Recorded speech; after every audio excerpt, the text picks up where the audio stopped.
Rama Rama Hare Hare Hare Krishna Krishna Krishna Hare Hare Hare Rama Rama Rama Hare Hare Hare Krishna Krishna Krishna Hare Rama Rama Hare Hare Hare Krishna Krishna Krishna Hare Hare Hare Rama Rama Rama Hare Hare Hare Krishna Krishna Krishna Hare Hare Hare ഹരേ Rama Krishna. Rama Hare Krishna Hare Krishna. എല്ലാവർക്കും പ്രണാമം.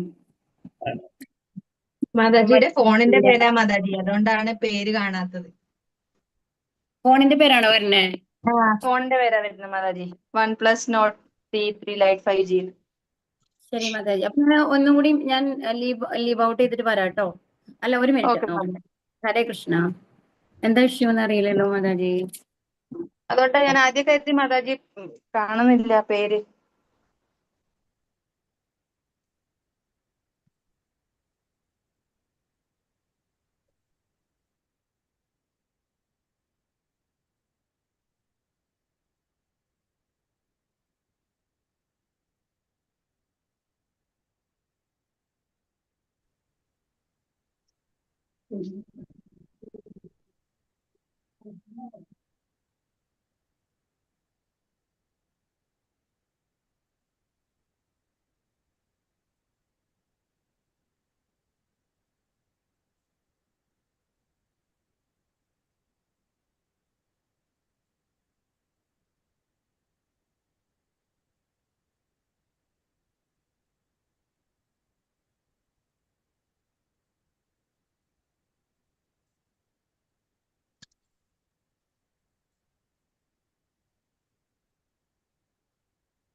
ഹരേ Krishna. Okay Mataji.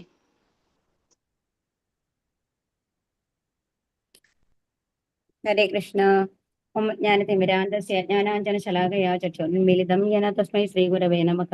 ശ്രീചൈതന്യമനോഭീഷ്ടം സ്ഥാപിതം മേന ഭൂതലേ സ്വയം രൂപകഥാമഹ്യം ദദാന്തി സ്വപദാന്തികം വന്ദേഹം ശ്രീഗുരോ ശ്രീയുധപദകമലം ശ്രീഗുരും വൈഷ്ണവാം ച ശ്രീരൂപം സാഗ്രജാതം സഗണരഘുനാഥാനിതം താം സജീവം സാദ്വൈതം സാവധൂതം പരിജനസഹിതം ശ്രീകൃഷ്ണ ചൈതന്യദേവം ശ്രീരാധാകൃഷ്ണപാദാൻ സഗണലളിത ശ്രീവിശാഖാനിതം ച ഹേ കൃഷ്ണ കരുണാ സിന്ധു ദീനബന്ധോ ജഗത്പദേ ഗോപേശ ഗോപികാ കാന്ത രാധാ കാന്ത നമോസ്തുതേ തപ്തകാഞ്ചന ഗൗരാംഗീ രാധേ വൃന്ദാവനേശ്വരി വൃഷഭാനുസുതേ ദേവി പ്രണമാമി ഹരിപ്രിയേ വാഞ്ചാകൽപതരുഭ്യശ്ച കൃപാസിന്ധുഭ്യേവ ച പതിതാനാം പാവനേഭ്യോ വൈഷ്ണവേഭ്യോ നമോ നമഃ. നമാം വിഷ്ണുപാദായ കൃഷ്ണപ്രേഷ്ഠായ ഭൂതലേ ശ്രീമതേ ഭക്തിവേദാന്ത സ്വാമിനേ നാമിനേ നമസ്തേ സാരസ്വതേ ദേവേ ഗൗരവാണി പ്രചാരിണി നിർവിശേഷ ശൂന്യവാദി പാശ്ചാത്യദേശതാരിണി.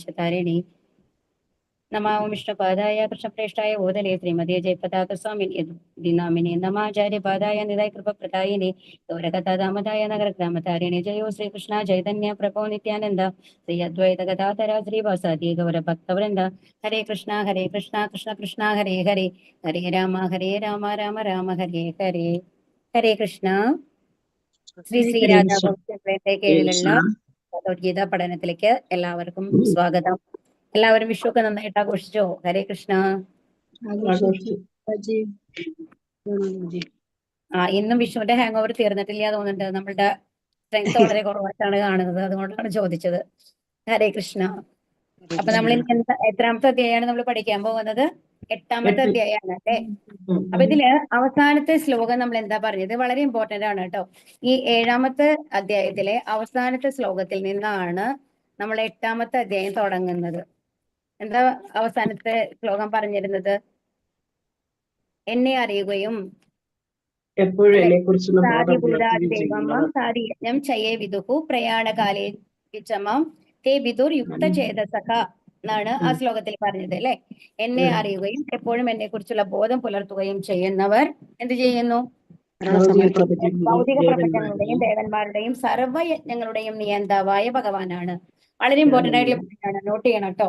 എന്നുവെച്ചാൽ ഭൗതിക പ്രപഞ്ചങ്ങളുടെയും ദേവന്മാരുടെയും സർവ്വയജ്ഞങ്ങളുടെയും നിയന്താവായ ഭഗവാനാണ് ഞാനെന്ന് അറിയുന്നവർ മരണസമയം പോലും എന്നെ സ്മരിക്കുന്നു എന്നാണ് പറയുന്നത്. അപ്പൊ ഭഗവാനെ എങ്ങനെ അറിയാനാണ് പറയുന്നത്? പ്രപഞ്ചങ്ങളുടെയും ദേവന്മാരുടെയും സർവ്വയജ്ഞങ്ങളുടെയും നിയന്താവാണ് ഭഗവാൻ എന്ന് അറിയണം അല്ലെ. അങ്ങനെ അറിയുന്ന ഒരാൾക്ക് മരണസമയത്ത് എന്നെ ഓർക്കാൻ കഴിയും എന്നാണ് പറയുന്നത് ആര്? ഭഗവാൻ പറയുന്നത്. അപ്പൊ ഇവിടെ അർജുനന്റെ കുറെ ഈ ശ്ലോകത്തിൽ നിന്ന് ഭഗവാൻ പറഞ്ഞു കൊടുക്കുന്നുണ്ടല്ലോ, അതിനെ ബേസ് ചെയ്തിട്ടുള്ള കുറെ സംശയങ്ങളാണ് അർജുനൻ ഇവിടെ ആദ്യം ചോദിക്കുന്നത്. അതിന്റെ ഉത്തരങ്ങളാണ് ഭഗവാൻ ഇവിടെ പറയുന്നത്. അപ്പൊ ഇത് എന്താ പറയുന്നതാണ്, ഇത് ശരിക്കും പറഞ്ഞു കഴിഞ്ഞാൽ എങ്ങനെ ഭഗവാന്റെ ധാമത്തിലേക്ക് പോവാം പ്രാക്ടിക്കലായിട്ട് എന്നുള്ളതാണ് നമ്മൾക്ക് ഈ അധ്യായം നമ്മളെ പഠിപ്പിക്കുന്നത്. പരമപദപ്രാപ്തി, ആ അധ്യായത്തിന്റെ പേര് തന്നെ കണ്ടോ, ഭഗവാന്റെ പദം എങ്ങനെ പ്രാപിക്കാം എന്നുള്ളതാണ്. രാധാഗോവിന്ദ് കി ജയ്. ഇത് രാധാഗോവിന്ദ് മൂർത്തിയാണ് കേട്ടോ. ഇസ്കോൺ കുലയിലെ നമ്മൾ പഠിക്കുന്ന ഇസ്കോൺ ടെമ്പിളിലത്തെ മൂർത്തിയാണ്. വളരെ മനോഹരമാണ്. മംഗളാരതി കണ്ടിട്ടുള്ളവർക്കൊക്കെ നന്നായിട്ട് അറിയും. ആരെങ്കിലും മംഗളാരതി കാണാറുണ്ടോ? കണ്ടു, കണ്ടിട്ടില്ലേ? ശരിക്കും വളരെ ഭംഗിയാണ് കാണാനായിട്ട് അവിടുത്തെ. അധ്യായം 8 വിഭാഗങ്ങൾ. ഇതിൽ വിഭാഗങ്ങൾ 1 തൊട്ട് 4 അധ്യായം വരെ അർജുനന്റെ ചോദ്യങ്ങൾക്ക് ഭഗവാൻ നൽകിയ ഉത്തരങ്ങൾ എന്നുള്ളതാണ്. അർജുനൻ ആദ്യം കുറച്ച് ചോദ്യങ്ങൾ ചോദിക്കുന്നുണ്ട്. അത് ഈ 7 അധ്യായത്തിലെ അവസാനത്തെ ശ്ലോകത്തിനെ ബേസ് ചെയ്തിട്ടാണ് കേട്ടോ. ഇനി അടുത്തത് വന്നിട്ട് മരണവേളയിൽ ഭഗവാനെ സ്മരിക്കുന്നത്. അപ്പൊ അതിലും പറഞ്ഞത് എന്താണ്? മരണവേളയിൽ അങ്ങനെയുള്ള ആൾക്കാർക്ക് എങ്ങനെ ഭഗവാനെ സ്മരിക്കാനായിട്ട് സാധിക്കും മരണസമയത്തും എന്നാണ് പറഞ്ഞത് അല്ലെ. അപ്പൊ മരണവേളയിൽ ഭഗവാനെ എങ്ങനെ സ്മരിക്കാം? ഇനി ഭഗവത് സ്മരണം എങ്ങനെയാണ് കൊണ്ടുവരുന്നത്, ധ്യാന മാർഗത്തിൽ എങ്ങനെ കൊണ്ടുവരാന്നുള്ളതാണ് 9 തൊട്ട് 13 ശ്ലോകങ്ങൾ വരെ പറയുന്നത്. 14 തൊട്ട് 16 ശ്ലോകം വരയ്ക്ക് ശുദ്ധ ഭക്തിയുത സേവനം എങ്ങനെ ചെയ്യാം എന്നുള്ളതാണ്. അതായത് നമ്മൾക്ക് ധ്യാനമാർഗം ഈ കലിയുഗത്തിൽ സാധ്യമാവില്ല എന്ന് പറഞ്ഞു അല്ലെ. അപ്പൊ എപ്പോഴും ഭഗവാൻ ധ്യാനമാർഗത്തിൽ ചെയ്ത് നമ്മൾക്ക് പറയുന്നുണ്ടെങ്കിൽ കൂടി അതിന് മേലെ എന്ത് പറയുന്നു, എങ്ങനെയാണ് ഭക്തി സേവനത്തിൽ ഭഗവാന്റെ അടുത്ത് എത്താൻ സാധിക്കുക എന്നുള്ളതും കൂടി പറഞ്ഞു തരും അതിനുശേഷം ഒപ്പം. കാരണം എന്താണ്, ശരിക്കും ഈ ഭഗവത്ഗീത എപ്പോഴാണ് ഉപദേശിച്ചത്? 5000 വർഷങ്ങൾക്ക് മുമ്പാണ് അല്ലെ. അപ്പൊ ദ്വാപര യുഗത്തിന്റെ അവസാനമാണ്. അപ്പൊ കലിയുഗം തുടങ്ങാൻ പോവാണ്. അപ്പൊ ഭഗവാന് നന്നായിട്ട് അറിയാം കലിയുഗത്തിലുള്ള ആൾക്കാർ എന്താണ്, അല്പായുസുക്കളാണ്, അല്പമേധസ്സുകളാണ്. അതുപോലെ തന്നെ അവർക്ക് എന്താ പറയാ, ഡിസ്ട്രാക്ഷൻ കൂടുതലാണ്, ചഞ്ചല മനസ്കരാണ് അവര്. അപ്പൊ അതുകൊണ്ട് അവരെ സംബന്ധിച്ച് ഒരിക്കലും ഈ ധ്യാനം എന്ന് പറയുന്നത് പ്രാവർത്തികമാകില്ല എന്ന് ഭഗവാൻ അപ്പൊ തന്നെ അറിഞ്ഞിട്ടുണ്ടാവും അല്ലെ. അപ്പൊ അർജുനന് വേണ്ടി മാത്രമല്ല ഭഗവത്ഗീത ഉപദേശിച്ചത്, വരും തലമുറയ്ക്കാണ്. വരും തലമുറ എന്ന് പറയുന്നത് റീസെന്റ് ആയിട്ടുള്ളത് ഏതാണ്? കലിയുഗമാണ് വരാൻ പോകുന്നത് അല്ലെ. അപ്പൊ കലിയുഗത്തിലെ ആൾക്കാരെ എങ്ങനെ ഭഗവത്ധാമത്തിലേക്ക് കൂട്ടിയിട്ട് പോവാം, അവർക്ക് എങ്ങനെ ആ അറിവ് കൊടുക്കാം എന്നുള്ളത് ഉദ്ദേശിച്ചിട്ട് കൂടിയാണ് ഭഗവാൻ ഈ കാര്യങ്ങളൊക്കെ പറഞ്ഞിട്ടുള്ളത്. അപ്പൊ തീർച്ചയായിട്ടും ഓരോ ശ്ലോകം കഴിയുമ്പോഴും നമ്മൾക്ക് അടുത്ത ശ്ലോകത്തിൽ എന്ത് പറയും, ഇതൊന്നും പ്രാവർത്തികമല്ല. അപ്പൊ എന്ത് ചെയ്യാം, ഭക്തി സേവന മാർഗത്തിൽ കുറച്ചും കൂടി എളുപ്പമായിട്ട് ഭഗവാന്റെ അടുത്ത് എത്താം. ഇനി ഓരോ ഭാഗങ്ങളും നിങ്ങൾ നോക്കിക്കോളൂ, അതിലെപ്പോഴും എന്താണ് പറയാ, ഭക്തി സേവനത്തിൽ കൂടി എത്തുന്നതാണ് എളുപ്പമായിട്ടുള്ള മാർഗം. അങ്ങനെ എടുത്ത് പറയുന്നുണ്ടായിരിക്കും.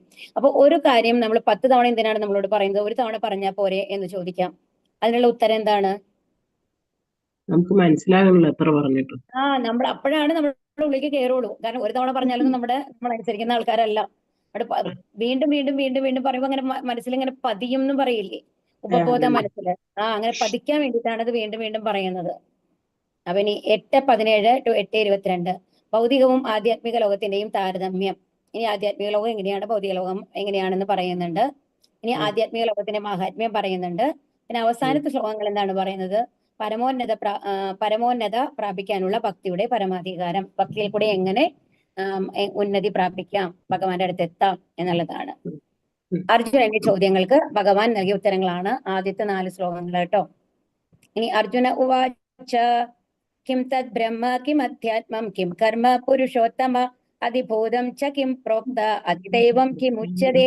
അർജുനൻ ചോദിച്ചു, ഹേ പുരുഷോത്തമ, എന്താണ് ബ്രഹ്മം?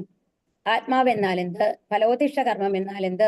ഭൗതിക പ്രപഞ്ചമെന്നും ദേവന്മാരെന്നും പറയപ്പെടുന്നവ എന്താണ്? അപ്പൊ നമ്മൾ ആ കഴിഞ്ഞ ശ്ലോകത്തിൽ എന്താ പറഞ്ഞത്, ഭൗതിക പ്രപഞ്ചത്തിന്റെയും ദേവന്മാരുടെയും എല്ലാം നിയന്താവായിട്ടുള്ള ആ ഭഗവാനെ അറിയണം എന്നാണ് പറഞ്ഞത്. അപ്പൊ ഭഗവാൻ അല്ല അപ്പൊ അർജുനൻ ചോദിക്കുകയാണ്, എന്താണ് ഈ ഭൗതിക പ്രപഞ്ചം, ഈ കാമ്യ കർമ്മങ്ങൾ അല്ലെങ്കിൽ ഫലോദിഷ്ട കർമ്മങ്ങൾ എന്ന് പറഞ്ഞാൽ എന്താണ്, ആത്മാവ് എന്ന് പറഞ്ഞാൽ എന്താണ്, എന്താണ് ബ്രഹ്മം, ദേവന്മാരെന്ന് പറയുന്നത് യഥാർത്ഥത്തിൽ ആരാണ്, ആ ശ്ലോകത്തിൽ എന്തൊക്കെ അറിയണം എന്ന് പറഞ്ഞുവോ അതെല്ലാം എന്താണ് എന്നുള്ളതാണ് അർജുനൻ ഇവിടെ ചോദിക്കുന്നത്. ഓക്കെ, ഇനി അടുത്തത് വൈദിക നിഘണ്ടു അനുസരിച്ച് മനസ്സ്, ശരീരം, ജീവൻ, ഇന്ദ്രിയങ്ങൾ ഇവയ്ക്കെല്ലാം ആത്മാവ് എന്ന പേര് അനുയോജ്യമത്രേ. അപ്പൊ അതാണ് നമ്മൾ പറഞ്ഞത്. അപ്പൊ ഈ ശ്ലോകങ്ങൾ അനുസരിച്ച് ഈ ആത്മാവ്, ഈ ബ്രഹ്മം എന്ന് പറയുന്ന ആത്മാവ് എന്ന പേര് പലതിനും ഉപയോഗിക്കാറുണ്ട് എന്നാണ് പറഞ്ഞത്. മനസ്സ്, ശരീരം, ജീവൻ, ഇന്ദ്രിയങ്ങൾ. അപ്പൊ ഏത് ശ്ലോകത്തിലെ എന്താണോ അർത്ഥമാക്കുന്നത് എന്ന് നമ്മൾ മനസ്സിലാക്കിയിട്ട് വേണം എടുക്കാനായിട്ട്. അധീയജ്ഞ കഥം കോത്ര ദേഹേസ്മിൻ മധുസൂദന പ്രയാണകാലേ ച കഥം നേയോസി നിയതാത്മഭിഹി. മധുസൂദന, ആരാണ് യജ്ഞദേവത? ഈ ശരീരത്തിൽ അദ്ദേഹം എങ്ങനെ കുടികൊള്ളുന്നു? ഭക്തിത സേവന നിരതരായവർക്ക് മരണവേളയിൽ അങ്ങയെ എങ്ങനെ അറിയാൻ കഴിയും? ഇതും ആ ശ്ലോകത്തിലുണ്ടായിരുന്നു അല്ലെ, യജ്ഞദേവതയായി ആയിട്ടുള്ള എന്ന് പറയുന്നുണ്ട് അതില്. അപ്പൊ ചോദിക്കുകയാണ് മധുസൂദന, മധുസൂദന എന്ന് എന്താ പേര് വരാൻ കാരണം പറഞ്ഞത്? മധു എന്നുള്ള ഒരു രാക്ഷസൻ ഉണ്ട്. അപ്പം മധുസൂദന, ആരാണ് യജ്ഞദേവത എന്ന് ചോദിക്കുകയാണ്. യജ്ഞങ്ങളുടെ ദേവത ആരാണ്? അതായത് ആർക്ക് വേണ്ടിയിട്ടാണ് നമ്മൾ യജ്ഞങ്ങൾ ചെയ്യുന്നത്, ആരാണ് നമ്മൾ ചെയ്യുന്ന യജ്ഞത്തിന്റെ ഭോക്താവ്, അത് സ്വീകരിക്കുന്നത് ആരാണ് എന്നുള്ളതാണ് യജ്ഞദേവത എന്ന് വെച്ചാൽ അർത്ഥം. ഇനി ആ ശരീരത്തിൽ, ഈ ശരീരത്തിൽ അദ്ദേഹം എങ്ങനെ, ഈ യജ്ഞദേവത എന്ന് പറഞ്ഞ നമ്മുടെ ശരീരത്തിൽ എങ്ങനെയാണുള്ളത്? ഭക്തിയുടെ സേവന നിരതരായവർക്ക് മരണവേളയിൽ അങ്ങയെ എങ്ങനെ അറിയാൻ കഴിയും? ഇത് ലാസ്റ്റത്തെ ക്വസ്റ്റ്യൻ വളരെ ഇമ്പോർട്ടന്റ് ആണ്. അതാണ് ഏറ്റവും ഇമ്പോർട്ടന്റ് ആയിട്ടുള്ളത്. നമ്മളെ സംബന്ധിച്ച് എന്താണ് വേണ്ടത്? മരിക്കുന്ന സമയത്ത് ഭഗവാന്റെ സ്മരണ വരണം. അതിനെന്താണ് ചെയ്യേണ്ടത് എന്നുള്ളതാണ് ചോദിക്കുന്നത്. യജ്ഞദേവത ഇന്ദ്രനോ വിഷ്ണുവോ ആകാം. വാസ്തവത്തിൽ സന്ദേഹസൂചകങ്ങളായ ഈ ചോദ്യങ്ങൾ കൃഷ്ണാവബോധമുള്ള ഭക്തനായ അർജുനന്റെ മനസ്സിൽ ഉദിക്കാൻ പാടില്ലാത്തതായിരുന്നു. അപ്പം ശുദ്ധഭക്തനാണ് അർജുനൻ. ഇതിനു മുമ്പ് ഒരുപാട് ഉപദേശങ്ങൾ കൊടുത്തു കഴിഞ്ഞു അല്ലെ ഭഗവാൻ. എന്നിട്ട് വീണ്ടും ചോദിക്കുകയാണ്, ഇതെന്ന് യജ്ഞദേവത ആരാണ്? ഇത് 3-ാമത്തെ അധ്യായത്തിലേ നമ്മൾക്ക് വരുന്നുണ്ട്. യജ്ഞദേവത ആരാണ്? വിഷ്ണുവിന് വേണ്ടി യജ്ഞം ചെയ്യുക എന്നുള്ളതൊക്കെ നമ്മൾ പഠിച്ചതാണ് അല്ലെ. അപ്പൊ എന്തുകൊണ്ടാണ് അർജുനൻ ഈ ചോദ്യങ്ങൾ ചോദിക്കുന്നത്? എന്താ അർജുനന് അത്ര ബുദ്ധിയില്ലേ എന്ന് ചോദിക്കുകയാണ്, പറയാണ് ഇവിടെ. അപ്പോ ഈ സംശയങ്ങൾ രാക്ഷസന്മാരെ പോലെയാണ്. രാക്ഷസന്മാരെ കൊല്ലുന്നതിൽ വിദഗ്ധനാണ് കൃഷ്ണൻ. ഇവിടെ അർജുനൻ കൃഷ്ണനെ മധുസൂദന എന്ന് അഭിസംബോധന ചെയ്യുന്നത് കൊണ്ട് തന്റെ മനസ്സിൽ ഉദിച്ച ആസുരങ്ങളായ സംശയങ്ങളെ കൃഷ്ണൻ നശിപ്പിക്കുമെന്നാണ് അർത്ഥമാക്കുന്നത്. അപ്പൊ ഈ ഓരോ ശ്ലോകത്തിലും ഭഗവാനെ ഓരോരോ പേരാണ് വിളിച്ചിട്ടുണ്ടാവുക അല്ലെ. അപ്പൊ ഇവിടെ മധുസൂദന എന്ന് വിളിക്കാൻ കാരണമാണ് ഇവിടെ പറയുന്നത്. എന്താണ്? അപ്പൊ വീണ്ടും സംശയങ്ങൾ വരികയാണ്. ഇത്ര കേട്ട് കഴിഞ്ഞിട്ടും സംശയം തീരുന്നില്ല അല്ലെ. അപ്പൊ അർജുനൻ പറയാണ്, എന്റെ മനസ്സിൽ ഒരുപാട് സംശയങ്ങൾ വരികയാണ്. ആ സംശയങ്ങളെയൊക്കെ, ഈ സംശയം, നമ്മുടെ മനസ്സിൽ സംശയങ്ങൾ എന്ന് പറയുന്നത് എന്താണ്? അസുരന്മാരാണ്. ഭഗവാന്റെ സാന്നിധ്യം ഉള്ളിടത്ത് സംശയങ്ങളില്ല, അവിടെ ദ്വന്ദ്ങ്ങളില്ല. പക്ഷെ നമ്മൾ ഭൗതിക ലോകത്തിൽ ഇരിക്കുന്നത് കൊണ്ട്, നമ്മളാണ് യജമാനൻ എന്ന് വിചാരിക്കുന്നത് കൊണ്ട് ഭഗവാനുമായിട്ടുള്ള ബന്ധം മറന്നുപോയിരിക്കുകയാണ് അല്ലെ. അപ്പോ ഓരോ കാര്യത്തിലും നമുക്ക് സംശയമാണ്. ഇത് ചെയ്യേണ്ടതാണോ, അതോ എന്താ പറയാ, എപ്പോഴും ഒരു ഡ്യുവാലിറ്റി നമ്മുടെ മനസ്സിലുണ്ടാവും. സുഖവും ദുഃഖവും കൂടി ചിലപ്പോൾ നമുക്ക് തിരിച്ചറിയാൻ പറ്റാത്ത അവസ്ഥയിലാണ് ഉണ്ടാവുക. എത്രയോ ആനന്ദം തോന്നുന്ന കാര്യമാണെന്നുണ്ടെങ്കിലും അതിന്റെ ഉള്ളിൽ നമ്മളൊരു ദുഃഖം നമ്മൾക്ക് അനുഭവിക്കും. അപ്പൊ അതുപോലെയുള്ള കാര്യങ്ങൾ ഇരിക്കുന്നത് കൊണ്ട് എന്താണ് പറയുന്നത്? അപ്പൊ അതിനെ ആരെയാണ് ആശ്രയിക്കേണ്ടത്? അതിനെ നീക്കം ചെയ്യാൻ കഴിയുന്ന ഒരാളെ അല്ലെ. അപ്പൊ ഭഗവാനാണ് എല്ലാ അസുരന്മാരെയും നശിപ്പിക്കുന്നത്. അപ്പൊ നമ്മുടെ മനസ്സിലെയും അസുര സ്വഭാവത്തെ നശിപ്പിക്കാൻ ആർക്ക് മാത്രമാണ് കഴിയുള്ളൂ? ഭഗവാന് മാത്രമാണ് കഴിയുന്നത്. നമ്മൾ ഇതിനു മുമ്പ് പഠിച്ചു അല്ലെ, നമ്മളുള്ളത് 3 പ്രകൃതി ഗുണങ്ങളുടെ പ്രഭാവത്തിലാണ്. അതിനനുസരിച്ചുള്ള പ്രവൃത്തികളാണ് നമ്മൾ ചെയ്യുന്നത്. അതിന്റെ അതിദേവത എന്ന് പറയുന്നത് ഭഗവാനാണ്. ഭഗവാന് മാത്രമാണ് ആ ത്രിഗുണങ്ങളെ നശിപ്പിച്ചുകൊണ്ട് അതിന് മേലെ നമ്മളെ കൊണ്ടുവരാനായിട്ട് സാധിക്കുള്ളൂ എന്ന് നമ്മൾ ഓൾറെഡി പഠിച്ചു കഴിഞ്ഞു അല്ലെ. അപ്പൊ ഇവിടെ അർജുനൻ പറയാണ്, മധുസൂദന, എന്റെ മനസ്സിലുള്ള ഈ സംശയങ്ങളെയൊക്കെ അങ്ങേക്ക് മാത്രമേ നീക്കം ചെയ്യാൻ കഴിയുള്ളൂ. അങ്ങ് മധുസൂദനല്ലേ, ആ അസുരനെ നശിപ്പിച്ചവനല്ലേ. അങ്ങ് എന്റെ മനസ്സിലെ ഈ ആസുരങ്ങളായിട്ടുള്ള സംശയങ്ങളെയും നശിപ്പിക്കണം എന്ന് പറയുകയാണ്. ശ്രീ ഭഗവാനുവാച അക്ഷരം ബ്രഹ്മ പരമം സ്വഭാവോധ്യാത്മമുച്യതേ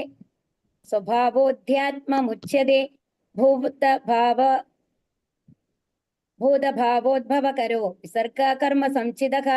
ശ്രീ ഭഗവാൻ പറഞ്ഞു, അവിനാശിയും അതീന്ദ്രിയനുമായ ആത്മാവത്രേ ബ്രഹ്മം. അപ്പൊ ആദ്യത്തെ ചോദ്യത്തിനുള്ള ഉത്തരാണ്. ബ്രഹ്മം എന്നാൽ എന്താണ്? അവിനാശിയും അതീന്ദ്രിയനുമായ ആത്മാവാണ് ബ്രഹ്മം. അപ്പൊ ഇവിടെ ബ്രഹ്മം എന്ന് പറയുന്നത് ആത്മാവിനെയാണ്. ബ്രഹ്മജ്യോതി അല്ല. മനസ്സിലാക്കണം. ചില ശ്ലോകങ്ങളിൽ ബ്രഹ്മജ്യോതി നമ്മൾ ബ്രഹ്മം എന്ന് പറയാറുണ്ട് അല്ലെ. അപ്പൊ ഇവിടെ എന്തിനെ പറ്റിയിട്ടാണ് പറയുന്നത്? ആത്മാവാണ്. അവിനാശി എന്ന് പറഞ്ഞ എന്താ അർത്ഥം? ഒരിക്കലും നാശമില്ലാത്തത്. അതീന്ദ്രിയൻ എന്ന് പറയുന്നത് നമ്മളുടെ ഇന്ദ്രിയങ്ങൾ കൊണ്ട് ഗ്രഹിക്കാൻ പറ്റാത്തത്. നമ്മുടെ ഇന്ദ്രിയങ്ങൾ കൊണ്ട് നമ്മുടെ ആത്മാവിനെ മനസ്സിലാക്കാൻ ബുദ്ധിമുട്ടാണ്. കാരണം എന്താണ്? ഭഗവാന്റെ അംശമാണ്, ഭഗവാന്റെ ഗുണങ്ങളാണ്. നമ്മൾ ഓൾറെഡി പറഞ്ഞു, നമ്മൾ ഏത് തരത്തിലുള്ള കണ്ണട വെച്ചിട്ടാണ്? കളർഫുൾ ആയിട്ടുള്ള ഒരു കണ്ണട വെച്ച് കഴിഞ്ഞാൽ അതിൽ കൂടെ നോക്കുന്ന മാതിരിയാണ് നമ്മുടെ അവസ്ഥ. അവിടെ ശരിയും തെറ്റും തിരിച്ചറിയാൻ പറ്റാത്ത ഒരു അവസ്ഥയിലാണ് നമ്മൾ ഇപ്പോൾ ഉള്ളത്. പക്ഷേ ബ്രഹ്മത്തിന്റെ ശാശ്വത പ്രകൃതി, അപ്പോ ആ അവിനാശിയും അതീന്ദ്രിയനുമായിട്ടുള്ള ആത്മാവാണ് ബ്രഹ്മം. ബ്രഹ്മത്തിന്റെ ശാശ്വത പ്രകൃതി എന്താണ്? അധ്യാത്മം. ബ്രഹ്മത്തിന്റെ ശാശ്വത പ്രകൃതി അധ്യാത്മം എന്ന് പറയുന്നത് എന്തുകൊണ്ടാണ്? ഹരേ കൃഷ്ണ. ഭഗവാന്റെ ഗുണങ്ങളാണ് ആത്മാവിനുള്ളത് അല്ലേ? അല്ലേ? ആ നമ്മളുടെ യഥാർത്ഥത്തിലുള്ള ആത്മാവിന് ആരുടെ ഗുണങ്ങളാണുള്ളത്? ഭഗവാന്റെ അതേ ഗുണങ്ങളാണ്. ഇപ്പൊ ആ ഗുണങ്ങൾ നമ്മൾ കാണിക്കാത്തത് മായ വന്ന് മൂടിയിട്ടാണ് അല്ലെ? 3 ത്രിഗുണങ്ങൾ വന്ന് മൂടിയിട്ടാണ്. അപ്പൊ യഥാർത്ഥത്തിലുള്ള പ്രകൃതിയാണ് ശാശ്വത പ്രകൃതി. അതിന്റെ യഥാർത്ഥ പ്രകൃതി എന്ന് പറയുന്നത് അധ്യാത്മമാണ്. ജീവാത്മാക്കളുടെ ഭൗതിക ശരീരത്തിന്റെ വികാസത്തിന് വേണ്ടുന്ന പ്രവർത്തനങ്ങളാണ് കാമ്യകർമ്മങ്ങൾ. അപ്പൊ ഇനി ജീവാത്മാക്കൾ, ഇപ്പൊ ബ്രഹ്മം എന്ന് പറയുന്നത് ആത്മാവാണ്. ആ ആത്മാവിന്റെ പ്രകൃതി എന്ന് പറയുന്നത് ശാശ്വതമാണ്, അത് അധ്യാത്മമാണ്. ഓക്കെ, ഇനി അടുത്തത് ഇനി നമ്മൾക്കൊരു ഭൗതിക ശരീരം ഉണ്ട് അല്ലെ? ആത്മാവിനെ കവർ ചെയ്തിട്ടുള്ളത്. ആ ശരീരത്തിന്റെ വികാസത്തിന് വേണ്ടുന്ന പ്രവർത്തനങ്ങളാണ് കാമ്യകർമ്മങ്ങൾ എന്ന് പറയുന്നത്. അപ്പൊ ആദ്യത്തെ 3 ചോദ്യങ്ങൾക്കുള്ള ഉത്തരാണ് ഇവിടെ പറഞ്ഞത്. മനസ്സിലായോ? അപ്പൊ എന്താണ്? അവിനാശിയും അതീന്ദ്രിയനുമായ ആത്മാവാണ് ബ്രഹ്മം. ബ്രഹ്മത്തിന്റെ ശാശ്വത പ്രകൃതി എന്ന് പറയുന്നത് എന്താണ്? അധ്യാത്മം. ആദ്യത്തെ ചോദ്യമാണ്, നിങ്ങളുടെ ആദ്യത്തെ ചോദ്യമാണ് കേട്ടോ. ഇനി ജീവാത്മാക്കളുടെ ഭൗതിക ശരീരത്തിന്റെ വികാസത്തിന് വേണ്ടുന്ന പ്രവർത്തനങ്ങളാണ് കാമ്യകർമ്മങ്ങൾ. വൈദിക സാഹിത്യം ജീവാത്മാവിനെ ബ്രഹ്മം എന്നും പറയുന്നുണ്ട്, എന്നാൽ ഒരിക്കലും പരബ്രഹ്മം എന്ന് വിശേഷിപ്പിക്കാറില്ല താനും. അപ്പൊ അതാണ്, ജീവാത്മാവിനെയാണ് ഇവിടെ ബ്രഹ്മം എന്ന് പറയുന്നത്. പരബ്രഹ്മം എന്ന് ഒരിക്കലും പറയാൻ പറ്റില്ല. എന്താ കാരണം? പരബ്രഹ്മം ആരാണ്? ഭഗവാനാണ്. നമ്മളും ഭഗവാനും തുല്യരല്ല അല്ലെ? അതിഭൂതം ക്ഷരോഭാവഃ പുരുഷശ്ചാദ്ധ ദൈവതം അതിയജ്ഞോഹമേവാത്ര ദേഹേ ദേഹഭൃതാംബര. ഹേ ശരീരം കൈക്കൊണ്ടവരിൽ ശ്രേഷ്ഠനായവനെ, എപ്പോഴും മാറിക്കൊണ്ടിരിക്കുന്ന ഭൗതിക പ്രകൃതിയാണ് അതിഭൂതം. അപ്പൊ ഇനി നമ്മൾ പറഞ്ഞു ബ്രഹ്മം എന്താണ്? നമ്മുടെ ആത്മാവാണെന്ന് പറഞ്ഞു. അതിന്റെ പ്രകൃതി അധ്യാത്മമാണെന്ന് പറഞ്ഞു. അതിനെ മൂടിയിട്ടുള്ള ശരീരത്തിന് വേണ്ടിയിട്ടുള്ള പ്രവർത്തനങ്ങളാണ് കാമ്യകർമ്മങ്ങൾ എന്ന് പറഞ്ഞു. ഇനി എന്താണ്? ഇനി അതിഭൂതം എന്ന് പറയുന്നത് എന്താണ്? എപ്പോഴും മാറിക്കൊണ്ടിരിക്കുന്ന ഭൗതിക പ്രകൃതി. ഈ ഭൗതിക പ്രകൃതി എപ്പോഴും ഒരേപോലെ അല്ല അല്ലെ? ചില സമയത്ത് അത് നമ്മുടെ കാലാവസ്ഥകൾ മാറുന്നുണ്ട് അല്ലെ? അതുപോലെ രാവിലെ ഇരിക്കുന്ന മാതിരി നമ്മൾ വൈകുന്നേരം ഉണ്ടാവുക അല്ല. രാവിലെ സൂര്യൻ ഉദിക്കുന്ന സമയത്ത് എങ്ങനെയാ ഉണ്ടാവുക? ലൈറ്റായിട്ട് വെളിച്ചം വരുന്നു. അതുപോലെ എന്താണ്? ചൂട് കുറവായിരിക്കും. അത് കഴിഞ്ഞാൽ മധ്യാഹ്നം ആകുമ്പോഴേക്കും സൂര്യൻ മേലെ വരുമ്പോഴേക്കും എന്തായിരിക്കും? നമുക്ക് നല്ല ചൂട് അനുഭവിക്കുന്ന ഒരു അവസ്ഥയാണ്. അത് കഴിഞ്ഞാൽ സായങ്കാലം ആകുമ്പോഴേക്കും വീണ്ടും മാറി. പിന്നെ ഇരുട്ടാണ് വരുന്നത്. അപ്പോ എന്താണ് ചന്ദ്രന്റെ പ്രകാശമാണ് അവിടെ വരുന്നത് അല്ലെ? അപ്പൊ അങ്ങനെ ഓരോ സമയത്ത് നോക്കി കഴിഞ്ഞാലും ഭൗതിക പ്രകൃതി എങ്ങനെയാണുള്ളത്? മാറിക്കൊണ്ടിരിക്കുകയാണ്. അപ്പൊ ഈ മാറിക്കൊണ്ടിരിക്കുന്ന ഭൗതിക പ്രകൃതിക്കാണ് എന്ത് പറയുന്നത്? അതിദൈവം. അതിഭൂതം. ഭൗതിക പ്രകൃതി എന്ന് പറയുന്നത് അതിഭൂതാണ് കേട്ടോ. ഇനി സൂര്യനെയും ചന്ദ്രനെയും ദേവന്മാരെയും ഉൾക്കൊള്ളുന്ന ഭഗവാന്റെ വിശ്വരൂപം അതിദൈവം. അതിദൈവം എന്ന് പറയുന്നത് എന്താണ്? ഭഗവാന്റെ വിശ്വരൂപത്തിനാണ് പറയുന്നത്. ആ വിശ്വരൂപത്തിലാണ് എല്ലാം അടങ്ങിയിട്ടുള്ളത്. സൂര്യൻ, ചന്ദ്രൻ, ദേവന്മാരെ എല്ലാം അടങ്ങിയിട്ടുള്ള ഭഗവാന്റെ വിശ്വരൂപത്തിനാണ് എന്ത് പറയുന്നത്? അതിദൈവം. അപ്പൊ മനസ്സിലായില്ലേ? അപ്പൊ അതിഭൂതം. അധ്യാത്മം എന്ന് പറയുന്നത് എന്താണ്? നമ്മുടെ ആത്മാവാണ്. ആത്മാവിന്റെ പ്രകൃതിയാണ്, ശാശ്വത പ്രകൃതിയാണ് അധ്യാത്മം എന്ന് പറയുന്നത്. ഓക്കെ, അതായത് നമ്മളുടെ ആത്മാവ് എന്ന് പറയുന്നത് നമ്മുടെ സ്വയമാണ് അല്ലെ? അപ്പൊ അതിന്റെ പ്രകൃതിക്കാണ് എന്തെന്ന്? ശാശ്വത പ്രകൃതിക്കാണ് അധ്യാത്മം എന്ന് പറയുന്നത്. ഇനി നമ്മുടെ നമ്മുടെ ശരീരം എവിടെയാണുള്ളത്? ഈ ഭൗതിക പ്രകൃതിയിലാണുള്ളത്. എപ്പോഴും മാറിക്കൊണ്ടിരിക്കുന്ന ആ ഭൗതിക പ്രകൃതിക്കാണ് എന്ത് പറയുന്നത്? അതിഭൂതം എന്ന് പറയുന്നത്. ഇനി സൂര്യനെയും ചന്ദ്രനെയും ദേവന്മാരെയും ഉൾക്കൊള്ളുന്ന ഭഗവാന്റെ വിശ്വരൂപത്തിനാണ് അതിദൈവം എന്ന് പറയുന്നത്. അപ്പൊ 3 മനസ്സിലായോ? അധ്യാത്മം, അതിദൈവം, അതിഭൂതം, അതിദൈവം. ഇത് 3 മനസ്സിലായില്ലേ? അപ്പൊ ഇനി സകല ശരീരങ്ങളുടെയും ഹൃദയത്തിൽ വാണരുളുന്ന പരമാത്മാവായ ഞാൻ അതിയജ്ഞൻ. യജ്ഞദേവത ആരാണ്? യജ്ഞദേവതയാണ് അതിയജ്ഞൻ എന്ന് പറയുന്നത്. അപ്പൊ ആ യജ്ഞദേവത ആരാണ്? സകല ശരീരങ്ങളുടെയും ഹൃദയത്തിൽ വാണരുളുന്ന പരമാത്മാവായ പരമാത്മാ രൂപത്തിലുള്ള ഭഗവാനാണ് അതിയജ്ഞൻ. ക്ലിയർ ആയോ?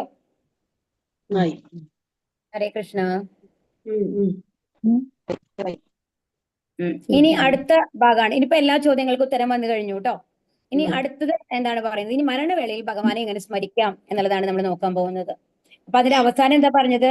ഇങ്ങനെയുള്ള ഭഗവാനെ അറിഞ്ഞു കഴിഞ്ഞാല് അറിയുന്ന ഒരാള് മരണവേളയിലും എന്നെ സ്മരിക്കും എന്നാണ് പറഞ്ഞത് അല്ലെ?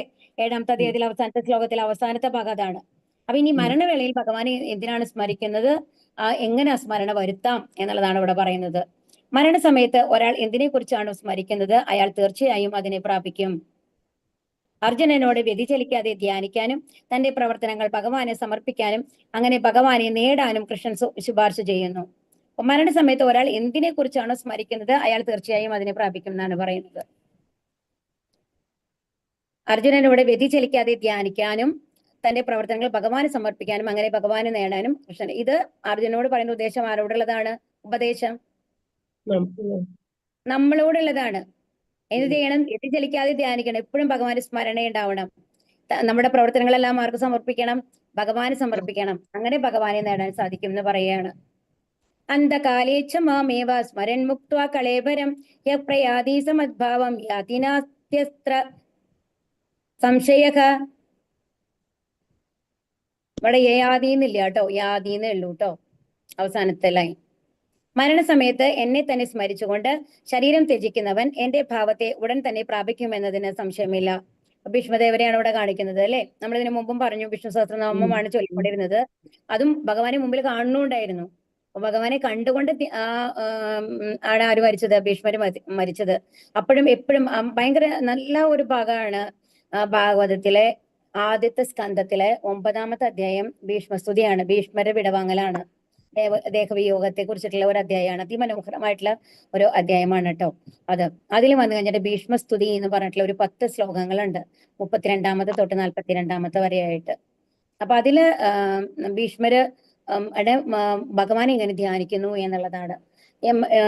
ക്ഷത്രിയനായിട്ടുള്ള ഭീഷ്മര് വന്നു കഴിഞ്ഞിട്ട് ആ യുദ്ധക്കളത്തില് എങ്ങനെയൊക്കെയാണോ എന്താണ് ഭഗവാനെ കണ്ടുകൊണ്ടിരുന്നത് എന്ന് പറയുന്ന അതിമനോഹരമായിട്ടുള്ള കുറച്ച് ശ്ലോകങ്ങളാണ് അത്.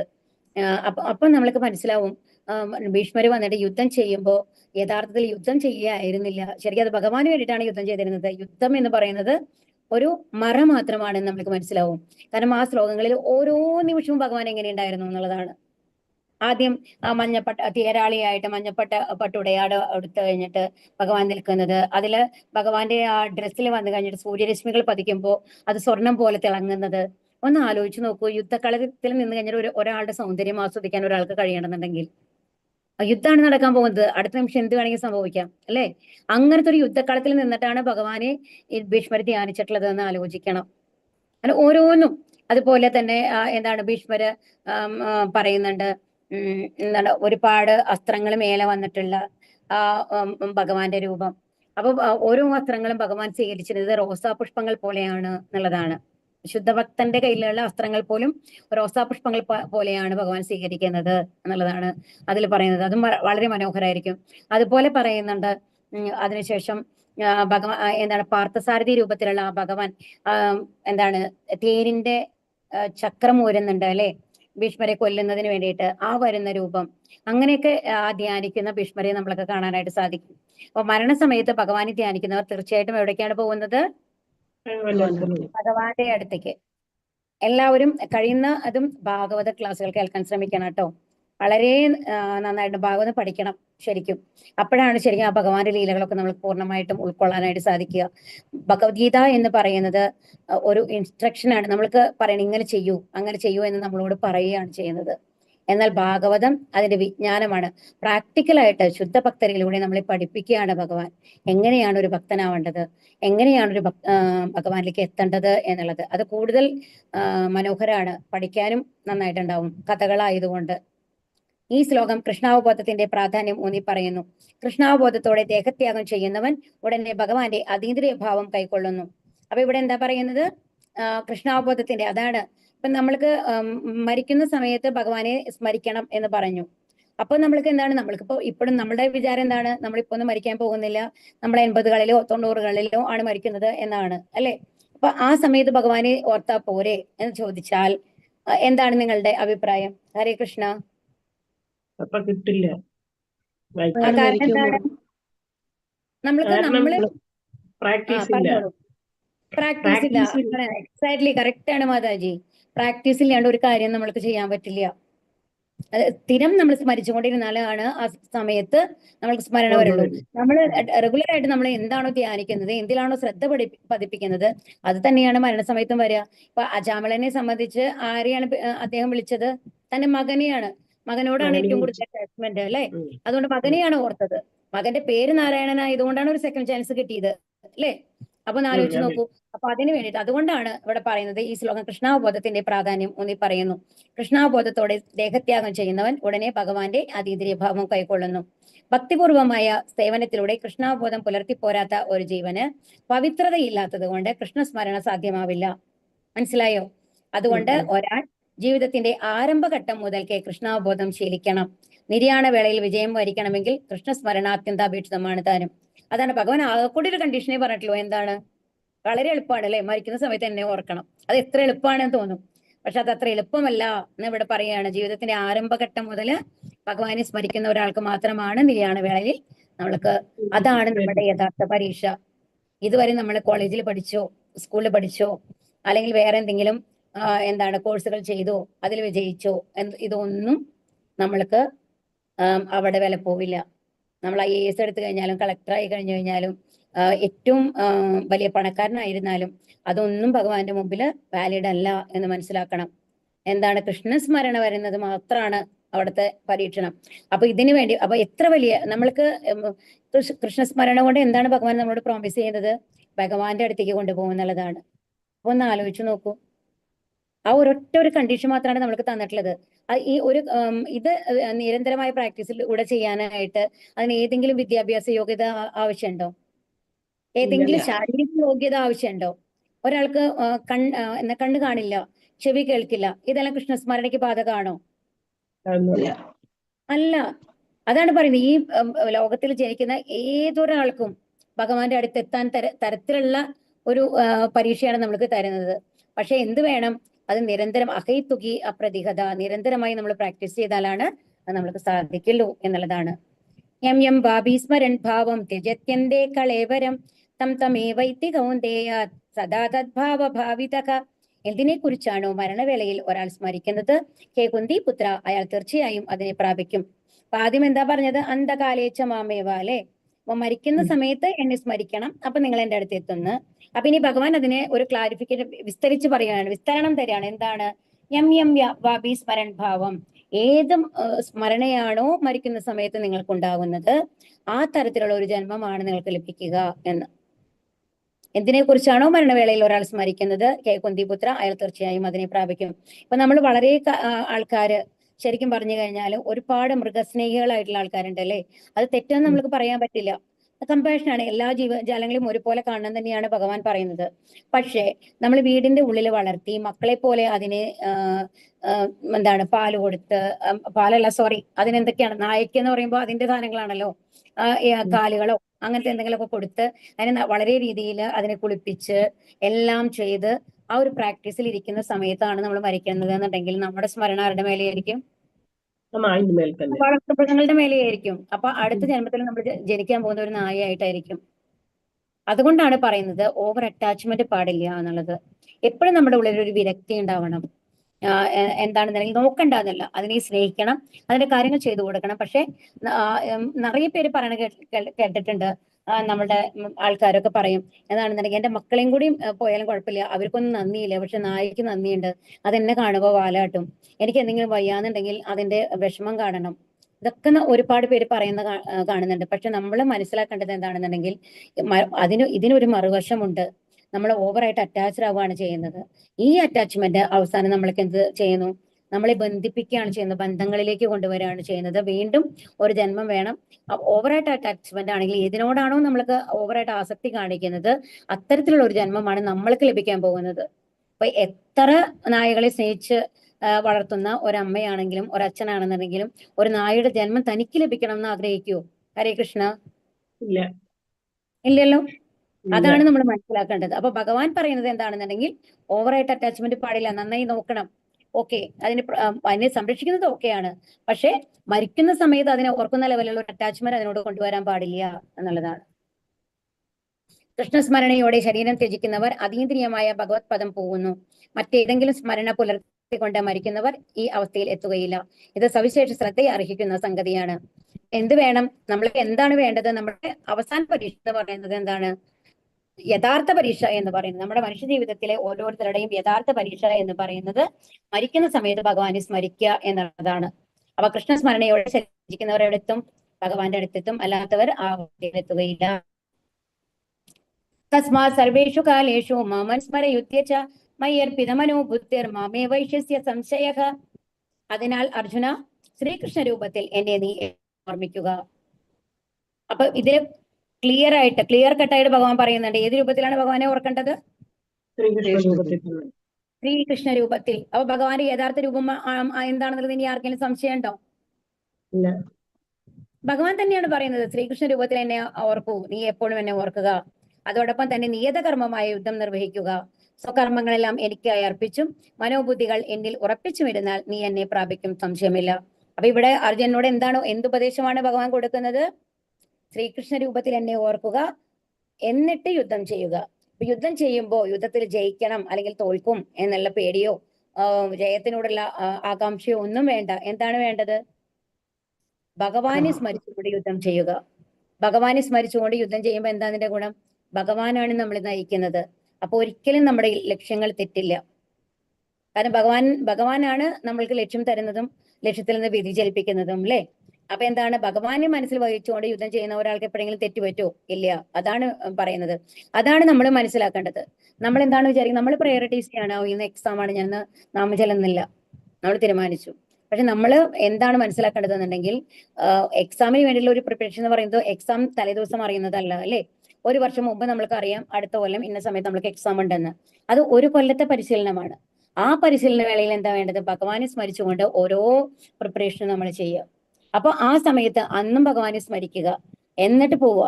അപ്പൊ ഭഗവാന്റെ നാമം ചൊല്ലുന്നത് കൊണ്ട് ഒരിക്കലും നമ്മൾ പിന്നിലേക്ക് പോവില്ല. നമ്മളുടെ എന്താണ് പ്രിപ്പറേഷൻ മോശമാണെന്നെങ്കിൽ നമ്മൾ ഫെയിൽ ആവുന്നല്ലാതെ, നമ്മൾ ആത്മാർത്ഥമായിട്ട് നമ്മൾ ശ്രമിച്ചിട്ടുണ്ടെന്നുണ്ടെങ്കിൽ, നമ്മൾ പഠിച്ചിട്ടുണ്ടെന്നുണ്ടെങ്കിൽ, ആ ഭഗവാന്റെ സ്മരണയാണ് നമ്മളെ ഏറ്റവും ഉന്നതിയിലേക്ക് എത്തിപ്പിക്കാൻ പോകുന്നത്. കാരണം ഭഗവാനാണ് നമ്മൾക്ക് ബുദ്ധി തരുന്നത്, അവിടെ എന്ത് എഴുതണം എന്ത് എഴുതണ്ട എന്നുള്ളത്.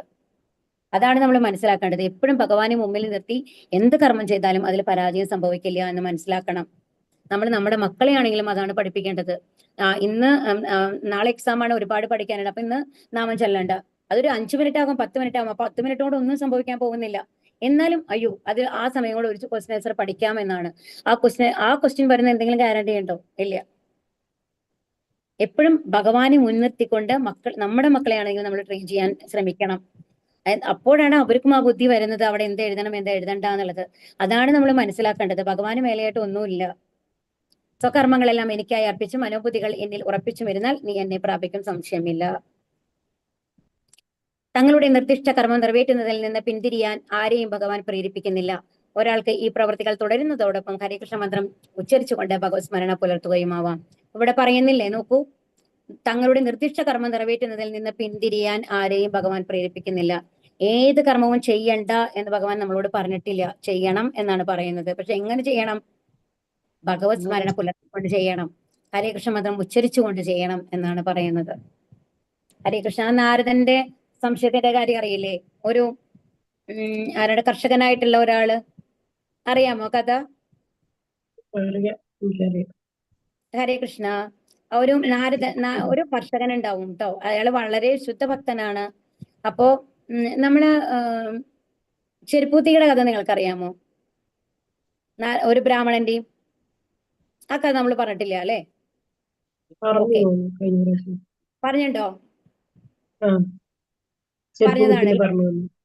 പറഞ്ഞതാണ്. എന്നിട്ടാണ് സൂചിപ്പടെ ആനയെ കയറ്റുകയാണെന്ന് പറഞ്ഞ കഥ അറിയാം അല്ലെ? പറഞ്ഞു തന്നിട്ടുണ്ടല്ലോ അല്ലെ? അപ്പൊ ഇവിടെ ബ്രാഹ്മണന്റെ കഥ എന്താണെന്നുണ്ടെങ്കിൽ, അതാണ് കർഷകനാണ്. അപ്പൊ ആ കർഷകനാണെന്നുണ്ടെങ്കിൽ എപ്പോഴും ഭഗവത് നാമം ചൊല്ലിക്കൊണ്ടിരിക്കും. അപ്പൊ ഒരു ഇത് വരുമ്പോ നാരദർ ചോദിക്കുകയാണ്, ആ കർഷകന്റെ നില എന്താണ് പറയും. നാരദരെ അങ്ങേക്കാളും വലിയ ഭക്തനാണ് കർഷകൻ എന്നാണ് പറയും ഭഗവാൻ. അപ്പൊ നാരദനത് അങ്ങോട്ട് സഹിക്കാൻ പറ്റുന്നില്ല. കാരണം എപ്പോഴും ഭഗവത് നാമാണ് ഉച്ചരിക്കുന്നത്, ഇത്രയും പേരെ ഭഗവത് ഭക്തിയിലേക്ക് കൊണ്ടുവരുന്നു, എന്നെക്കാളും വലിയ ഭക്തൻ എങ്ങനെയാണ് അവരാവുന്നത് എന്ന് മനസ്സിലാവുന്നില്ല. അപ്പൊ ഇയാളാണെന്നുണ്ടെങ്കിൽ കാലത്ത് നിലം ഉഴാൻ പോവും, അതിനു മുമ്പേ ഭഗവാന്റെ പൂജകളൊക്കെ കഴിഞ്ഞിട്ടാണ് പോവുക. അതിന് വൈകുന്നേരം വന്ന് കുളിച്ച് കഴിഞ്ഞിട്ട് ഭഗവാനെ പൂജിക്കും. ഇത്രയാണ് ചെയ്യുന്നത്. അപ്പൊ നമ്മുടെ കടയിൽ എന്താ വെച്ചാൽ രാവിലെ അങ്ങേര് ഭഗവാനെ പൂജിക്കുന്നുണ്ട്, വൈകുന്നേരം വന്നു കഴിഞ്ഞാലും ചെയ്യുന്നുണ്ട് ആ പ്രവൃത്തി എന്നുള്ളത് മാത്രമേ ഉള്ളൂ. പിന്നെ ഒന്നും നമ്മൾക്ക് അറിയില്ലല്ലോ. അപ്പോ നാരദരോട് എന്നിട്ടാണ് പറയുന്നത് എണ്ണപ്പാത്രം തലയിൽ വെച്ച് നടക്കാൻ പറയും നാരദരോട്. ഓ ശരി, ഒരു കാര്യം മാത്രം, ഞാനൊരു ടെസ്റ്റ് തരാം നാരദരെ. ഒരു എണ്ണയുടെ പാത്രം ഉണ്ട് തലയിൽ, അത് തലയിൽ വെച്ചിട്ട് നിങ്ങൾ നടക്കണം എന്ന് പറയുകയാണ്. അപ്പൊ നടന്നു കഴിഞ്ഞിട്ട് തിരിച്ചെത്തും എന്നത് വരയ്ക്കുള്ളിൽ എത്ര തവണ എന്നെ സ്മരിച്ചു, എന്റെ നാമം ചൊല്ലി എന്നുള്ളത് എന്നോട് പറയണം വന്നിട്ട് എന്ന് പറയാണ്. പക്ഷെ ഒരു കണ്ടീഷൻ ഉണ്ട്. അതൊരു ചെറിയ വരമ്പുമാരത്തെ ഒരു സ്ഥലമാണ്, അതിലൂടെ നടക്കണം. ആ നടക്കുമ്പോൾ എണ്ണ ഒരു തുള്ളി പോലും താഴെ പോകാൻ പാടില്ല. ഇതാണ് കണ്ടീഷൻ. അപ്പൊ എന്നിട്ട് നാരദന് നടക്കാൻ തുടങ്ങും. നടന്ന് ഒരു തുള്ളി എണ്ണ പോലും പോരുതല്ലോ. വളരെ സക്സസ്ഫുൾ ആയിട്ട് എണ്ണ താഴെ കളയാണ്ട് നാരദനെ ഇവിടെ എത്തുകയാണ്. എന്നിട്ട് ഭഗവാൻ ചോദിച്ചു, ഓക്കെ നാരദരെ, അവർ എത്ര തവണ എന്നെ സ്മരിച്ചു? അപ്പോ നാരദര് ഭയങ്കര മുഖം കുരിക്കും. എന്നിട്ട് പറയും, ഒരു തവണ പോലും എനിക്ക് അങ്ങനെ സ്മരിക്കാൻ കഴിഞ്ഞിട്ടില്ല, കാരണം എണ്ണ താഴെ പോവരുത് എന്നുള്ളതായിരുന്നു എന്റെ ശ്രദ്ധ എന്ന് പറയാണ്. അപ്പോ അപ്പൊ ഭഗവാന് കാണിച്ചു കൊടുക്കാൻ പറ്റുമല്ലോ. എന്നിട്ട് ഭഗവാൻ ആ കർഷകനെ കാണിച്ചു കൊടുക്കാണ്. ആ ഓരോ തവണ നിലം മുഴുവാണെന്നുണ്ടെങ്കിലും എന്താണ് നെല്ല് ഇതിൽ പാവുകയാണെന്നുണ്ടെങ്കിലും ഓരോ നിമിഷത്തിലും ഹരേ കൃഷ്ണ ഹരേ കൃഷ്ണ ഹരേ കൃഷ്ണ അങ്ങനെ ചൊല്ലിക്കൊണ്ടാണ്, അല്ലെങ്കിൽ നാരായണ നാരായണ ചൊല്ലിക്കൊണ്ടാണ് അയാൾ അത് ചെയ്തുകൊണ്ടിരിക്കുന്നത്. ഒരു നിമിഷം പോലും അത് തലയിൽ പല സാധനങ്ങൾ കൈവച്ച് തലയിൽ വെച്ചിട്ട് അവര് പോകുന്നുണ്ട്. അയാൾ താഴെ വീഴാം, അതൊന്നും അയാൾ നോക്കുന്നില്ല. അയാളുടെ മനസ്സിൽ ഫുൾ എപ്പോഴും ഏകാഗ്രമായിട്ടുള്ള നാമജപമാണ്. അപ്പോഴാണ് നാരദർക്ക് മനസ്സിലാവുന്നത് അതത്ര എളുപ്പമല്ല. ജോലി ചെയ്യുമ്പോൾ എങ്ങനെ ഭഗവാനെ സ്മരിച്ചു കഴിഞ്ഞാൽ അത് എന്താ വളരെ ഈസി അല്ലേ എന്നുള്ളതാണ് നാരദൻ വിചാരിച്ചിരുന്നത്. അപ്പൊ അതുപോലെയാണ് ഇവിടെ പറയുന്നത്, തുടർച്ചയായിട്ട് വ്യതിചലിക്കാതെ എന്ത് ചെയ്യണം? ഭഗവാനെ സ്മരിക്കണം തീർച്ചയായിട്ടും. അപ്പൊ നമ്മൾ ഇതിനു മുമ്പത്തെ ക്ലാസ്സുകളിൽ നമ്മൾ പറഞ്ഞു പോലെ, ഒരമ്മ LKG ഉള്ള ഒരു കുട്ടിയെ പറഞ്ഞു വെച്ച് കഴിയുമ്പോഴും അമ്മയുടെ മനസ്സ് എവിടെയായിരിക്കും? കുട്ടിയുടെ മേലെയായിരിക്കും. ദൈവത്തിന്റെ മേലൊന്നും ഉണ്ടാവില്ല, കുട്ടിയുടെ മേലല്ലേ ഉണ്ടാവുക. അതുപോലെ ആയിരിക്കണം നമ്മുടെ ഓരോ പ്രവൃത്തി ചെയ്യുമ്പോഴും നമ്മുടെ മനസ്സ്. എന്നാലും അമ്മ എല്ലാ കാര്യങ്ങളും ചെയ്യുന്നുണ്ടായിരിക്കും അല്ലെ, വീട്ടു ജോലികളൊക്കെ ചെയ്യുന്നുണ്ടായിരിക്കും അല്ലെ. അതുപോലെ ഭഗവാന്റെ സ്മരണ വെച്ച് കഴിഞ്ഞിട്ട് എല്ലാ കാര്യങ്ങളും ചെയ്യണം എന്നുള്ളതാണ്. അതാണ് ഇവിടെ പറയുന്നതാണ്, ശലഭമായി തീരാൻ തീവ്ര അഭിലാഷമുള്ള പുഴു അതേ ജന്മത്തിൽ തന്നെ ശലഭമായി മാറുന്നത് കാണാം. പലപ്പോഴും പറയാറുള്ള ഒരു ഉദാഹരണമാണിത്. നിരന്തരം കൃഷ്ണനെ പറ്റി ചിന്തിച്ചുകൊണ്ടിരുന്നാൽ നമുക്കും കൃഷ്ണനേതുപോലുള്ള രൂപം ലഭിക്കാവുന്നതാണ്. അപ്പൊ ഇവിടെ എന്താ പറയുന്നത്? ഭഗവാന്റെ രൂപം ലഭിക്കുക എന്ന് പറയുന്നത് എപ്പോഴാണ്? നമ്മൾ പറഞ്ഞില്ലേ സാരൂപ്യം മുക്തി. അതായത് നമ്മുടെ യഥാർത്ഥ രൂപം എന്ന് പറയുന്നത് ചതുർബാഹു രൂപത്തിലുള്ള വിഷ്ണു രൂപമാണ് കേട്ടോ. അപ്പൊ നമുക്ക് കൃഷ്ണന്റേത് പോലുള്ള രൂപം ലഭിക്കാവുന്നതാണ്. അങ്ങനത്തെ രൂപം എങ്ങനെയാണ് ലഭിക്കുക എന്നാണ് ഇവിടെ പറയുന്നത്. തീവ്ര അഭിലാഷം വേണം. നമ്മൾ എന്ത് അതീവതായിട്ട് ആഗ്രഹിച്ചുവോ ആ ആഗ്രഹം ഭഗവാൻ നടത്തി തരും എന്നുള്ളതാണ്. അതാണ് ഇവിടെ പറയുന്നത്. ഒരു പുഴു ആവും അല്ലെ, ഏറ്റവും അധികം കാറ്റർപില്ലർ, അത് ആ ഒരു പുഴു ആയി കഴിഞ്ഞിട്ട് അതിൽ നിന്നാണ് ശലഭം വരുന്നത്. ആ സമയത്ത് ആ പ്യൂപ്പയുടെ ഉള്ളിലുണ്ടാവുമല്ലോ, അറിയാലോ അല്ലെ, പ്യൂപ്പ എന്ന് പറഞ്ഞാൽ അറിയില്ലേ? ഹരേ കൃഷ്ണ. അതിന്റെ മുകളിൽ ആവരണത്തിന്റെ ഉള്ളിലല്ലേ അതുണ്ടാവുക. ഈ നൂല് ഇങ്ങനെ ചുറ്റി ചുറ്റി ചുറ്റി വരുന്ന മാതിരിയുള്ള ഒരു ഇതാണത്. ആ പ്യൂപ്പയുടെ ഉള്ളിൽ അതിലുണ്ടാവുന്ന സമയത്ത് മുഴുവൻ ആഗ്രഹം മുഴുവൻ എന്താണ്? എനിക്ക് ശലഭമാവണം എന്നുള്ള ഒരേ ഒരു പ്രാർത്ഥന മാത്രമാണ് അത്രേ ആ പുഴു വെക്കുന്നത്. അങ്ങനെ തീവ്രമായിട്ടുള്ള അഭിലാഷം വരുമ്പോഴാണ് അത് ശലഭമായി മാറുന്നത്. പലപ്പോഴും പറയാറുള്ള ഒരു ഉദാഹരണമാണിത്. അതുപോലെ തന്നെ ഭഗവാനെ കുറിച്ച് നിരന്തര സ്മരണ നമ്മൾക്കുണ്ടെങ്കിൽ തീർച്ചയായിട്ടും കൃഷ്ണന്റെ അടുത്ത് പോലെയുള്ള ഒരു രൂപം നമ്മൾക്ക് ലഭിക്കുന്നു പറയുന്നത് അതിന്റെ അർത്ഥം നമ്മൾക്ക് നമ്മുടെ ആത്മാവിന്റെ സ്വരൂപത്തിലേക്ക് തിരിച്ചു പോവാം എന്നുള്ളതാണ്. നമ്മൾക്ക് ആത്മീയ ലോകത്തിലേക്ക് പോവാം. ആത്മീയ ലോകത്തിൽ നമ്മൾ നമ്മുടെ ആത്മാവിന്റെ രൂപത്തിലാണ് ഇരിക്കുന്നത്. നമ്മൾക്ക് വേറെ വേറെ ശരീരങ്ങളില്ല. നമ്മുടെ യഥാർത്ഥ രൂപത്തിലേക്ക് നമ്മൾ തിരിച്ചു പോവും. അതാണ് ഇവിടെ പറയുന്നത് കേട്ടോ. അപ്പൊ എന്ത് വേണം? എന്താണ് കണ്ടീഷൻ ഇവിടെ പറയുന്നത്? നിരന്തര കൃഷ്ണ സ്മരണ. നിരന്തര കൃഷ്ണ സ്മരണ ഉണ്ടെന്നുണ്ടെങ്കിൽ നമ്മൾക്ക് എന്ത് ആവാൻ പറ്റും? ആ ഭഗവാന്റെ പോലെ തന്നെ ആവാൻ സാധിക്കും എന്നാണ് പറയുന്നത്. ഇനി ഭഗവത് സ്മരണം, ധ്യാനമാർഗത്തിലൂടെയുള്ള സ്മരണ പരിശീലനം. കൃഷ്ണനെയും അവന്റെ ഗുണങ്ങളെയും ധ്യാനിക്കുന്നതിലൂടെയോ യോഗമിശ്ര ഭക്തിയിലൂടെയോ ഒരാൾക്ക് ശരീരം ഉപേക്ഷിക്കുമ്പോൾ പരമപുരുഷനെ കുറിച്ച് ചിന്തിക്കാനും ആത്മീയ ഗ്രഹങ്ങളിൽ എത്തിച്ചേരാനും കഴിയും. അപ്പൊ എന്താണ് പറയുന്നത് ഇവിടെ? കൃഷ്ണനെയും അവന്റെ ഗുണങ്ങളെയും ധ്യാനിക്കുന്ന, ഒന്നിലും ഭഗവാനെ കുറിച്ച് ചിന്തിക്കുക, ഭഗവാന്റെ ഗുണങ്ങളെ കുറിച്ച് ചിന്തിക്കുക. അങ്ങനെയൊക്കെ ചെയ്യുന്നതിലൂടെ എന്ത് ചെയ്യും? യോഗമിശ്ര ഭക്തി എന്ന് പറയുന്നത് എന്താണ്? പൂർണ്ണമായിട്ടും യോഗ എന്ന് പറഞ്ഞു കഴിഞ്ഞാൽ പൂർണ്ണമായിട്ടും ഭഗവാനോടുള്ള ആ ഒരു കണക്ഷനാണ്. മിശ്രഭക്തി എന്ന് പറയുന്നത് എന്താ വെച്ചാൽ നമ്മുടെ ഭൗതിക ആഗ്രഹങ്ങൾ മുഴുവൻ പോയിട്ടില്ല, എന്നാലും നമ്മൾ എന്ത് ചെയ്യുന്നു? ഭഗവാനെ ധ്യാനിക്കുന്നു, ഭഗവാന്റെ അടുത്ത് എത്താൻ ശ്രമിക്കുന്നു. അതാണ് യോഗ മിശ്രഭക്തി കേട്ടോ. മിശ്രം എന്ന് പറഞ്ഞു കഴിഞ്ഞാൽ കലർപ്പ് എന്നർത്ഥം. രണ്ടുമുണ്ട്. ഭൗതികാഗ്രഹം, നമ്മൾ ഭൗതിക ശരീരത്തിന്റെ കാര്യങ്ങളും ഒരുമിച്ച് കൊണ്ടുപോകുന്നുണ്ട്. അതോടൊപ്പമാണ് ഭഗവത് സ്മരണ ചെയ്യുന്നത് അല്ലെ.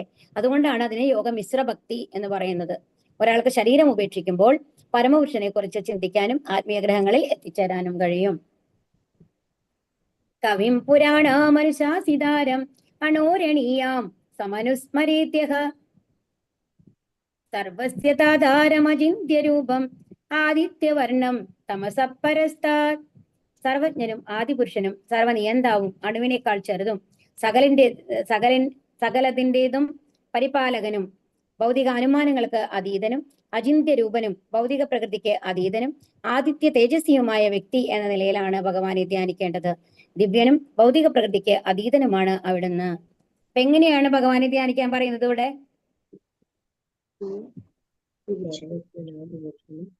ഹരേ കൃഷ്ണ. അണുവിനേക്കാൾ ചെറുതും സകലതിന്റെയും സർവജ്ഞനാണ് അല്ലെ. സർവജ്ഞ, ആദിപുരുഷൻ, സർവനിയന്താവ്, അണുവിനേക്കാൾ. ഇവിടെ എക്സ്പ്ലനേഷൻ ഉണ്ട്. എന്താണ് ആദ്യം പറയുന്നത്? കവിം പുരാണം ആണ് തുടങ്ങുന്നത് അല്ലെ. കവിം എന്ന് പറഞ്ഞാൽ എന്താണ്? സർവജ്ഞനാണ്. അതായത് ആ ഭഗവാന് മാത്രമാണ് നമ്മുടെ ഭൂതകാലം അറിയുക, ഭാവികാലം അറിയുക, നമ്മുടെ ഇപ്പോഴത്തെ നമ്മളുടെ പ്രവൃത്തികളും അറിയുക.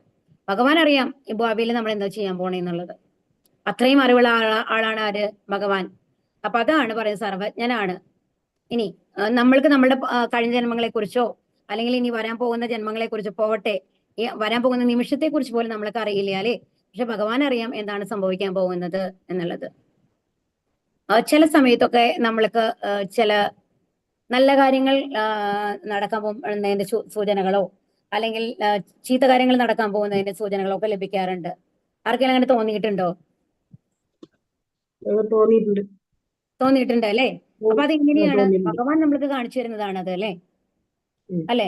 അപ്പൊ ഭഗവാൻ എല്ലാം അറിയാം. നമ്മുടെ ജീവിതത്തിൽ അടുത്ത നിമിഷത്തിൽ നമ്മൾ എന്താ ചെയ്യാൻ പോണേ, എന്താണ് അടുത്ത് നടക്കാൻ പോണേ എന്നൊക്കെ അറിയാം. അപ്പൊ ചില സമയത്ത് നമുക്ക് തോന്നും അയ്യോ അടുത്ത് എന്തോ നമ്മൾ എസ്പെഷ്യലി നമ്മൾ സ്ഥിരമായിട്ട് ഭഗവാനെ നാമം ചെല്ലുന്ന ആൾക്കാരാണ്, സ്ഥിരമായിട്ട് പൂജ ചെയ്യുന്ന ആൾക്കാരാണെന്നുണ്ടെങ്കിൽ അവർക്ക് തീർച്ചയായിട്ടും എന്തെങ്കിലും ഒരു ഇൻഡിക്കേഷൻ നമുക്ക് അറിയാം. അയ്യോ എന്തോ നടക്കാൻ പോകുന്നുണ്ട്, അല്ലെങ്കിൽ എന്തോ നല്ലത് വരാൻ പോകുന്നുണ്ട്. രണ്ടിനും നമുക്ക് അറിയാനായിട്ട് സാധിക്കും. അതാണ്. അതെങ്ങനെയാണ് നമ്മൾക്ക് അറിയാൻ സാധിക്കുന്നത്? ഭഗവാൻ കാണിച്ചു തരുന്നതാണ്. ഭഗവാൻ നമ്മുടെ ഭൂതം അറിയാം, ഭാവിയും അറിയാം, എന്താ നടക്കുന്നത് എല്ലാം അറിയാം അല്ലേ. അപ്പൊ അതിൽ നിന്ന് അപ്പൊ നമ്മൾക്ക് അങ്ങനെ കിട്ടുന്ന ഒരാളാണെന്നുണ്ടെങ്കിൽ അതിൽ നിന്ന് എന്താണ് നമ്മൾ പഠിക്കുന്നത്? ഹരേ കൃഷ്ണ. ഭഗവാൻ നമ്മുടെ കൂടെ ഉണ്ടെന്നുള്ളത് ഒരു കാര്യം. അതിൽ നിന്ന് ഒരു കാര്യം നമ്മൾക്ക് വ്യക്തമായിട്ട് മനസ്സിലാവുന്ന ഒരു കാര്യം എന്താണ്? അതിൽ നിന്ന് നമ്മളുടേതല്ല ഈ പ്ലാൻ ഒന്നും, എല്ലാം ഭഗവാന്റെ പ്ലാൻ അനുസരിച്ചാണ് നടക്കുന്നത്. കറക്റ്റ് അല്ലേ? എനിക്ക് അങ്ങനെ കാണുക വേണ്ടെന്നാണ് മാതാജി ആഗ്രഹം. കറക്റ്റാണ് മാതാജി. അങ്ങനെയല്ല പറയുന്നത്. നമ്മൾ എന്താണ് മനസ്സിലാക്കേണ്ടതെന്നുണ്ടെങ്കിൽ നമ്മൾ ദുഃഖിക്കോ സന്തോഷിക്കോ ചെയ്തിട്ട് കാര്യമില്ല. ഏത് കാര്യമാണെങ്കിലും നടക്കേണ്ട പോലെ നടക്കും. ഓക്കെ. അപ്പൊ ഭഗവാനിൽ പൂർണ്ണമായിട്ടും നമ്മൾ വിശ്വസിക്കുക എന്നുള്ളതാണ്. നമ്മൾ എപ്പോഴും ഭഗവാനിൽ വിശ്വസിക്കുക എന്നാൽ അതിന്റെ അർത്ഥം വന്നു കഴിഞ്ഞിട്ട് നമ്മൾക്ക് ബുദ്ധിമുട്ടുകൾ ഉണ്ടാവില്ല, പ്രോബ്ലംസ് ഉണ്ടാവില്ല, പ്രശ്നങ്ങൾ ഉണ്ടാവില്ല എന്നുള്ളതല്ല. അത് നേരിടാനുള്ള ശക്തി ഭഗവാന്റെ കൂടെ നിൽക്കുമ്പോൾ നമ്മൾക്ക് കുറച്ചും കൂടി കിട്ടും എന്നുള്ളതാണ്. കുറച്ചും കൂടി എളുപ്പത്തിൽ നമ്മൾക്ക് അത്തരം സാഹചര്യങ്ങൾ നേരിടാനായിട്ട് സാധിക്കും എന്നുള്ളതാണ്. കാരണം നമ്മളുടെ കർമ്മഫലങ്ങൾ നമ്മൾ അനുഭവിച്ചു തന്നെ ആവണം അല്ലേ. നമ്മൾ അത്രയും ഹരേ കൃഷ്ണ മാത്രം ജപിച്ച് നമ്മൾ ശുദ്ധഭക്തിയിലൊന്നും നമ്മൾ എത്തിയിട്ടില്ല. ബട്ട് എനിവേ നമ്മുടെ കാഠിന്യം കുറയും. ഒരുപാട് വലിയ ഒരു വിപത്ത് വരാനുള്ളത് ഒരു ചെറിയതാക്കിയിട്ട് നമ്മൾക്ക് ഭഗവാൻ മാറ്റിത്തരും എന്നതാണ് ഭഗവാനെ ധ്യാനിച്ചു കഴിഞ്ഞാൽ അതിന്റെ വ്യത്യാസം ഉണ്ടാകുന്നത്. അപ്പൊ ഭഗവാൻ സർവജ്ഞനാണ്, ഭൂതവും ഭാവിയും വർത്തമാനങ്ങളെല്ലാം അറിയുന്നവനാണ്. ഇനി അടുത്ത് എന്താണ്? എല്ലാം ഭഗവാനിൽ നിന്നാണ് ജനിച്ചത്. അത് എല്ലാവർക്കും അറിയാലേ. നമ്മളെ ഭഗവാന്റെ അംശങ്ങളാണ്, ഭഗവാനിൽ നിന്നാണ് എല്ലാം ജനിച്ചത്. ഇനി അനുശാസിതാരം എന്ന് പറഞ്ഞാൽ നിയന്താവായി എല്ലാത്തിനെയും നിയന്ത്രിക്കുന്നത് ആരാണ്? ഭഗവാനാണ്. കാരണം എന്ന് വെച്ചാൽ ഭഗവാന്റെ നിയമങ്ങൾ മാത്രമാണ് നടക്കുള്ളൂ. ഇപ്പൊ നമ്മൾ പറയുന്നു ഒരു ഇതായിട്ട് പറയല്ല കേട്ടോ, ഒരു പ്ലെയിൻ ക്രാഷ് നടക്കണമെന്ന് വെച്ചോളൂ. അതിൽ ലോകത്തിന്റെ പല ഭാഗത്തു നിന്നുള്ള ആൾക്കാരാണ് അവിടെ വരുന്നത്. അതെങ്ങനെയാണ് ആ ഫ്ലൈറ്റിലേക്ക് എത്തുന്നത്? ബുക്ക് ചെയ്ത്. അതും ഭഗവാന്റെ നിയമങ്ങളിൽ ഒരിക്കലും തെറ്റില്ല എന്നുള്ളതാണ്. അപ്പൊ ആ സമയത്ത് ജീവൻ വെടിയണം എന്നുള്ള ആൾക്കാർ മാത്രമാണ് അവിടേക്ക് എത്തുള്ളൂ. അഥവാ ഏതെങ്കിലും ഒരാൾ തെറ്റി ബുക്ക് ചെയ്തിട്ടുണ്ടെങ്കിലും അവരെ അവിടെ ഭഗവാൻ എത്തിക്കില്ല. ഏതെങ്കിലും കാരണം ഒന്നിലോ അവര് വരുന്ന വാഹനത്തിന് എന്തെങ്കിലും പറ്റിയിട്ടുണ്ടാവാം. അവർ എന്തായാലും അവർ ആ സമയത്ത് അതിൽ ഫ്ലൈറ്റ് കയറില്ല. ഇൻ കേസ് അവർ ഉള്ളിൽ കയറി കഴിഞ്ഞാൽ തന്നെ അത്ഭുതകരമായിട്ട് അവർ രക്ഷപ്പെടുന്നതും കാണാം. അതാണ് പറയുന്നത്. അപ്പൊ ഭഗവാന്റെ നിയമങ്ങളില് വ്യത്യാസങ്ങളൊന്നുമില്ല. അപ്പൊ എല്ലാം നിയന്ത്രിക്കുന്നത് ആരാണ്? ഭഗവാനാണ്. അണുവിനേക്കാൾ ചെറുതാണ് അല്ലെ ഭഗവാൻ. ഭഗവാൻ അണുവിനേക്കാൾ ചെറുതാവാനും കഴിയും, അത്രയും വലുതാവുന്നു. വലുതാവാനും കഴിയും. ഇനി ദാതാരം എല്ലാത്തിനെയും സംരക്ഷിക്കുന്നത് ആരാണ്? ഭഗവാനാണ് നിയന്ത്രിക്കുന്നത്. അപ്പൊ നമ്മൾ പറയുമല്ലേ, സൃഷ്ടി എന്ന് പറയുന്നത് ബ്രഹ്മാവ് നിലനിർത്തുന്നത് ആരാണ്? വിഷ്ണു. അതുപോലെ നാശം എന്നുള്ളത് മഹാദേവൻ. ഇത് മൂന്നും ആരാണ്? ശിവനാണ്. അപ്പൊ ഇത് മൂന്നും ആരുടെ ഇതാണ്? ഭഗവാന്റെ തന്നെ ഇതാണ്. ഭഗവാന്റെ വിസ്തരണങ്ങളായിട്ടാണ് എല്ലാവരും വരുന്നത് അല്ലെ. അപ്പൊ വിഭിന്ന അംശങ്ങളും അംശങ്ങളും തമ്മിലുള്ള വ്യത്യാസം മാത്രമേ ഉള്ളൂ. അപ്പൊ ദേവന്മാരൊക്കെ ഭഗവാന്റെ അംശം തന്നെയാണ്. അപ്പൊ ഭഗവാൻ തന്നെയാണ് ഈ 3 രൂപത്തിലും നമ്മുടെ മുമ്പിൽ വരുന്നത്. അപ്പൊ പരിപാലകനായിട്ട് വരുന്ന ഭഗവാനാണ്. എല്ലാ ഭൗതിക അല്പജ്ഞർക്കും സങ്കല്പത്തിനും അപ്പുറം എല്ലാ മഹാഗ്രഹങ്ങളും ഭഗവാന്റെ ശക്തിയാൽ നിലനിൽക്കുന്നു അല്ലെ. ഭഗവാന്റെ ശക്തി കൊണ്ടാണ് എല്ലാം. അത് നമ്മൾ പറഞ്ഞു. ആ ശ്ലോകം ഏതായിരുന്നു എന്ന് ഓർമ്മയുണ്ട്? സൂത്രേ മണിഗണ ഇവ എന്ന് പറഞ്ഞിട്ട് ഒരു ശ്ലോകം. അതായത് എല്ലാ പ്രപഞ്ചത്തിനെയും നിലനിർത്തുന്ന ആരാണ്? അതായത് ഒരു മാലയില് നമ്മളുടെ മണികൾ ഒരു ചരടിനാൽ നിർത്തപ്പെടുന്നത് പോലെ ഭഗവാനാണ് ഈ പ്രപഞ്ചത്തിലുള്ള എല്ലാ ഗ്രഹങ്ങളെയും നിലനിർത്തുന്നത്. നമ്മൾ ഇതിന് മുമ്പ് പഠിച്ചിട്ടുണ്ടായിരുന്നു അല്ലെ. ഇനി എപ്പോഴും ഒരു വ്യക്തി ഭഗവാന്റെ രൂപത്തിന് എപ്പോഴെങ്കിലും മാറ്റങ്ങളുണ്ടോ? ഇല്ല. നമ്മൾ കൃഷ്ണൻ എന്ന് പറഞ്ഞാൽ എപ്പോഴും ഒരേ രൂപമാണ്. ഉണ്ണികൃഷ്ണനല്ല കേട്ടോ, ബാലഗോപാലനായിട്ടല്ല. ഭഗവാൻ കൃഷ്ണൻ എന്ന് പറഞ്ഞാൽ എപ്പോഴും ഒരേ ഏജാണ്. പല ഏജിലായിട്ട് നമുക്ക് കാണാൻ പറ്റുമോ? നമ്മുടെ ഫോട്ടോ എടുത്തു കഴിഞ്ഞാലോ ഈ ഒരു ലൈഫിലത്തെ പല രൂപങ്ങളിലാണ് നമ്മളുള്ളത്. ഒരാളാണെന്ന് ചിലപ്പോൾ ഐഡന്റിഫൈ ചെയ്യാനും കൂടി പറ്റില്ല. കുറെ നാൾ കഴിഞ്ഞ് നമ്മളൊരു 20 കൊല്ലത്തിന് ശേഷം ഒരാളെ കാണുകയാണെന്നുണ്ടെങ്കിൽ നമുക്ക് തിരിച്ചറിയാൻ സാധിച്ചു എന്ന് തന്നെ വരില്ല അല്ലെ. അവരുടെ രൂപം അത്രയ്ക്കും മാറിയിട്ടുണ്ടാവും. എന്നാൽ ഭഗവാൻ അങ്ങനെയല്ല. ഇനി അചിന്തനീയം, നമ്മളെ കൊണ്ട് ചിന്തിക്കാൻ പറ്റുമോ ഭഗവാന്റെ ലീലകളൊക്കെ? ഇല്ല. നമ്മൾക്ക് പറ്റില്ല. നമ്മൾക്ക് ഭഗവാന്റെ ലീലകൾ വർണ്ണിക്കാൻ പറ്റുന്നല്ലാണ്ട് ഭഗവാൻ എന്തൊക്കെ ചെയ്യാൻ പോണേ, അതാണ് അടുത്ത നിമിഷത്തിൽ എന്താ നടക്കാൻ പോണേ നമ്മൾക്ക് നിർവചിക്കാൻ പറ്റില്ല. അത് ഭഗവാന്റെ അതിലാണല്ലോ ഉള്ളത്. അതാണ് അചിന്തനീയം എന്ന് പറയുന്നത്. ഇനി സൂര്യനെ പോലെ പ്രകാശിക്കുന്നതാണ്. ഭഗവാന്റെ പ്രകാശം എന്ന് പറയുന്നത് എത്ര സൂര്യന്മാരാണ്? 1000 സൂര്യന്മാരെക്കാൾ പ്രകാശമാണ് ആണ് സഞ്ജയൻ പറഞ്ഞത് അല്ലെ, ആരോട്? ധൃതരാഷ്ട്രരോട്. ഇനി തമസിന്റെ അപ്പുറത്ത് ദിവ്യമായി, തമസ പരസ്ഥ, തമസ് എന്ന് പറയുന്നത് നമ്മളാണ് അജ്ഞതയിലുള്ളത്. അതാണ് ഭഗവാന്റെ ബഹിരംഗ ശക്തി എന്ന് പറയുന്നത്, 3 പ്രകൃതി ഗുണങ്ങൾ എന്ന് പറയുന്നത്. അതിന് മേലെയാണ് ആരുള്ളത്? ഭഗവാനുള്ളത്. ഇനി അപ്പൊ ഇതാണ് ഇത്രയും ഇതാണ് കഴിവുകൾ ഇതാണ് പറയുന്നത് കേട്ടോ. ഇനി കൃഷ്ണനെ കുറിച്ച് എങ്ങനെ ചിന്തിക്കാം? പരമസത്യം അവ്യക്തിഗതമാണ് എന്ന് നിരാകരിക്കുന്നു. ഭഗവാന്റെ വ്യക്തിപരമായ രൂപത്തെക്കുറിച്ച് ധ്യാനിക്കാൻ ശുപാർശ ചെയ്യുന്നു. അപ്പൊ ഭഗവാൻ നമ്മളോട് ഇപ്പൊ എന്താ പറയുന്നത്? ആ ശ്രീകൃഷ്ണ രൂപത്തെ ധ്യാനിക്കുക. എങ്ങനെ? കവിയും പുരാണം എങ്ങനെയാണ് ധ്യാനിക്കേണ്ടത്? എല്ലാം നിയന്ത്രിക്കുന്നത് ഭഗവാനാണ്. അതുപോലെ തന്നെ എല്ലാം ഭഗവാനിൽ നിന്ന് വന്നതാണ്. ഇതെല്ലാം ഭഗവാൻ അണുവിനേക്കാൾ ചെറുതാണ്. ഹരേ കൃഷ്ണ. ദേവജിയുടെ എല്ലാവരും മ്യൂട്ടിലാവണേ. എല്ലാത്തിന്റെയും പരിപാലകനാണ് എന്നുള്ള മാതിരിയൊക്കെ ഭഗവാൻ സൂര്യനെ 1000 സൂര്യന്മാരെക്കാൾ പ്രകാശമാണ് എന്ന് ഇതീ രൂപത്തിലൊക്കെ ആരെ ധ്യാനിക്കണം? ഭഗവാനെ ധ്യാനിക്കുകയാണെങ്കിൽ തീർച്ചയായിട്ടും എന്തുണ്ടാവും? നമ്മൾക്ക് എന്ത് കിട്ടും? മരിക്കുന്ന സമയത്ത് ഭഗവാനെ സ്മരിക്കാനുള്ള ബുദ്ധി കിട്ടും എന്നുള്ളതാണ്. ഇവിടെ നോക്കൂ, ഓരോരുത്തരും ഇവിടെ ശിവദേവനെ ധ്യാനിക്കുന്നത് ആരെയാണ്? ചതുർബാഹു രൂപത്തിലുള്ള ഭഗവാനെയാണ് അല്ലെ. ഇവിടെയാണ് ബ്രഹ്മാവ് ധ്യാനിക്കുന്നത് ആരെയാണ്? അനന്തശേഷനായിട്ടുള്ള അനന്തശേഷന്റെ മടിയിൽ ശയിക്കുന്ന ആ വിഷ്ണു രൂപത്തെയാണ് അല്ലെ. അപ്പൊ ഓരോരുത്തരും ആരെയാണ് ധ്യാനിക്കുന്നത്? ഭഗവാനെയാണ് ധ്യാനിക്കുന്നത്. ഇപ്പൊ ഇവിടെ നമ്മൾ ധ്യാനിക്കുന്ന ഈ ദേവതമാർ പോലും ഭഗവാനെ തന്നെയാണ് എപ്പോഴും ധ്യാനിച്ചുകൊണ്ടിരിക്കുന്നത് എന്നതാണ്. ഇപ്പൊ മഹാദേവന്റെ അല്ലെങ്കിൽ ശിവദേവന്റെ നമുക്ക് അറിയാം അല്ലെ. ഏതാണ് ശ്ലോകം സാധാരണ പറയാ? ശ്രീരാമ രാമ രാമേതി രമേ രാമേ മനോരമേ സഹസ്രനാമ തത്തുല്യം രാമനാമ വരാനനെ. നമ്മൾ വിഷ്ണു സഹസ്രനാമത്തിൽ പറയുന്നുണ്ട് അല്ലെ. ഈശ്വര ഉവാച എന്ന് പറഞ്ഞിട്ടാണ് പറയാ. ഈശ്വരൻ എന്ന് പറയുന്നത് അവിടെ മഹാദേവനെയാണ്. അപ്പൊ അങ്ങനെ പറയുന്നുണ്ട്. അപ്പൊ അവരും എപ്പോഴും എന്താണ് ധ്യാനിച്ചുകൊണ്ടിരിക്കുന്നത്? ഭഗവാന്റെ വ്യത്യസ്ത രൂപങ്ങളെയാണ്, വിഷ്ണുതത്വങ്ങളെയാണ് എന്ന് മനസ്സിലാക്കണം. അതുകൊണ്ടാണ് അവർ ആ സ്ഥാനത്തുള്ളത്. അവർക്ക് എപ്പോഴും ഭഗവാന്റെ സ്മരണയുള്ളത് കൊണ്ടാണ് അവർ ദേവന്മാര് ആയിട്ടിരിക്കുന്നത്. പ്രയാണകാലേ മനസാ ചലേന ഭക്തയാ യുക്തയോഗ ബലേന ചൈവ രൂപോർമധ്യേ പ്രാണമാവേശ സമ്യക് സതം പരം പുരുഷമുപൈത്തി ദിവ്യം. മരണസമയത്തെ യോഗനിഷ്ഠ പൂണ്ട സ്ഥിരമനസ്കനായി പരിപൂർണ ഭക്തിയോടെ ഭ്രൂമധ്യത്തിൽ പ്രാണവായുവിനെ ഉറപ്പിച്ചുകൊണ്ട് ഭഗവത് സ്മരണ ചെയ്യുന്നവൻ തീർച്ചയായും പരമപുരുഷനെ പ്രാപിക്കും. ഇവിടെ എന്താ പറയുന്നത്?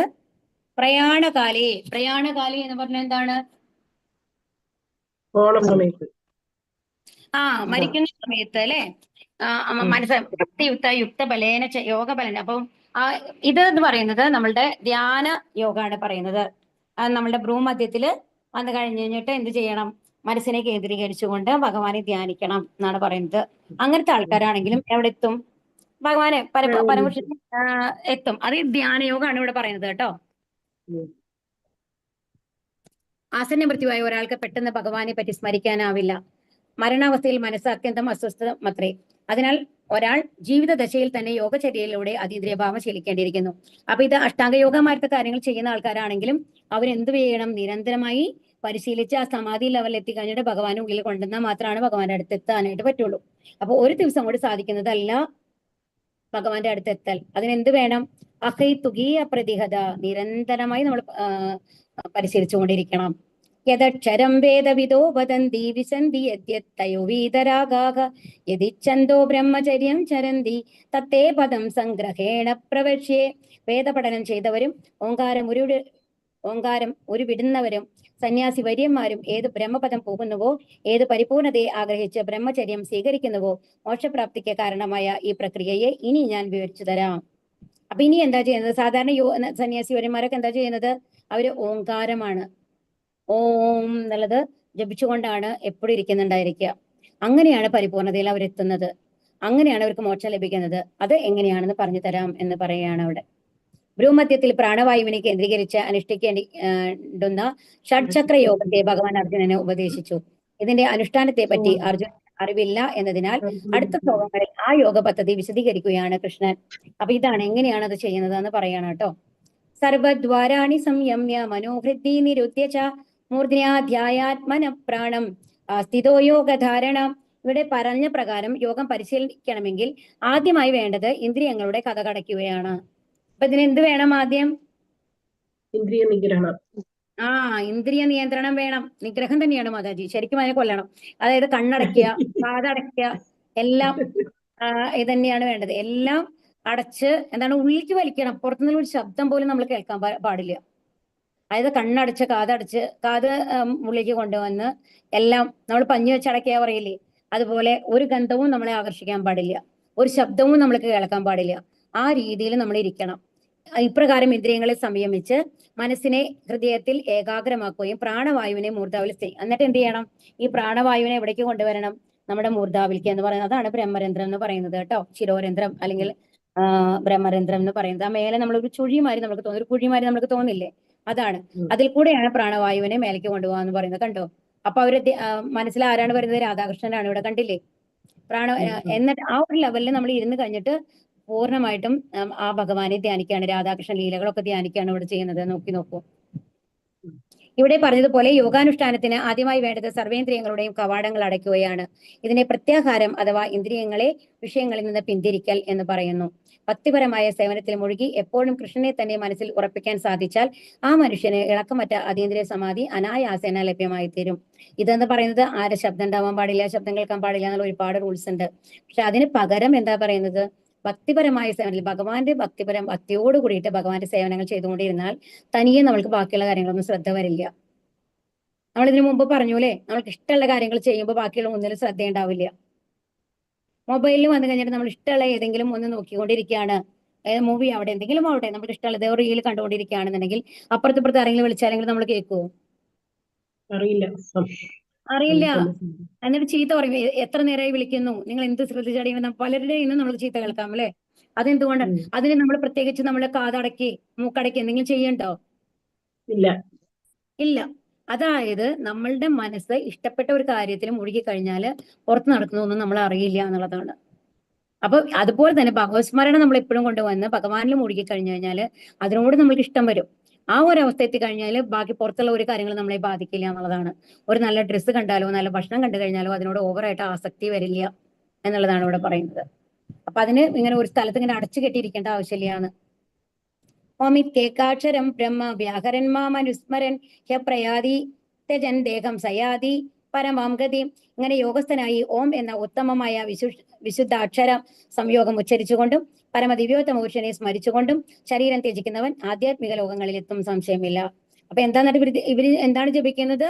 ഓം എന്ന് ജപിച്ചിട്ടാണ് ഭഗവാനെ മനസ്സിൽ കൊണ്ടുവരുന്നത് എന്ന് ആലോചിക്കണം, പരമദിവ്യോത്തമ പുരുഷനെ കൊണ്ട്.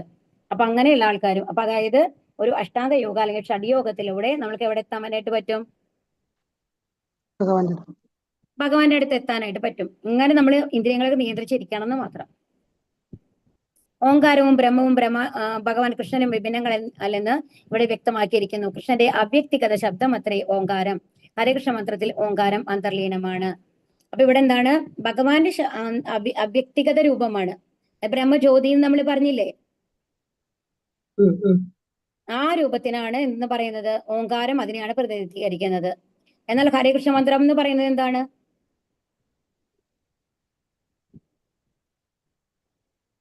ഹരേ കൃഷ്ണ മന്ത്രം എന്ന് പറഞ്ഞാൽ എന്താണ്? ഭഗവാന്റെ നാമമാണ്. അത് സ്വയം ആരാണ്?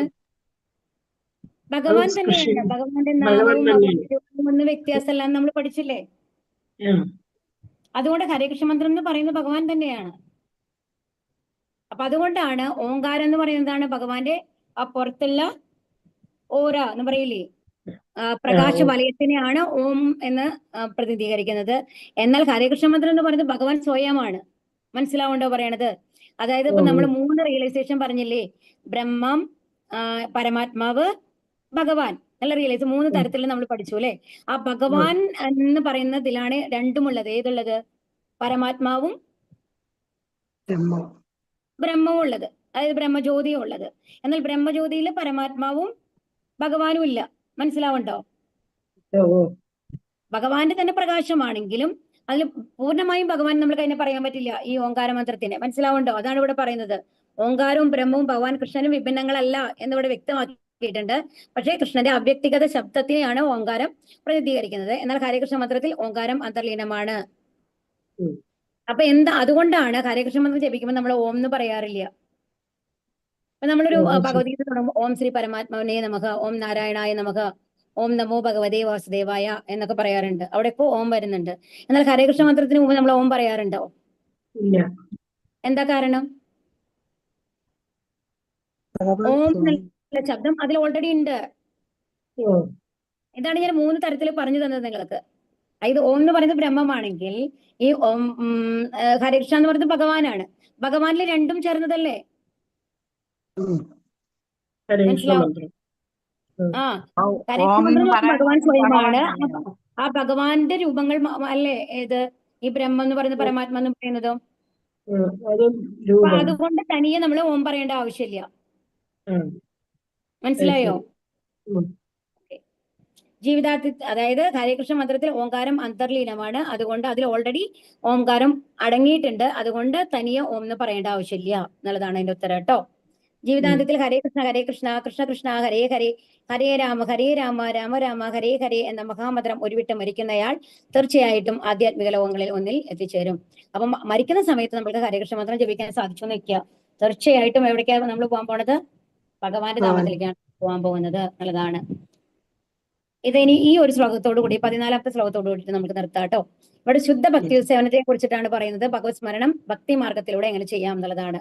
ഭക്തി സേവനത്തിൽ നിരന്തരമായി ഏർപ്പെടുന്നതിലൂടെ കൃഷ്ണനെ വ്യതിചലിക്കാതെ സ്മരിക്കുന്ന ഒരാൾക്ക് ദുരിതങ്ങൾ നിറഞ്ഞ ഈ ഭൗതിക ലോകത്ത് നിന്ന് വളരെ ദൂരെയുള്ള ഭഗവത് നാമം എളുപ്പത്തിൽ നേടാനാകും.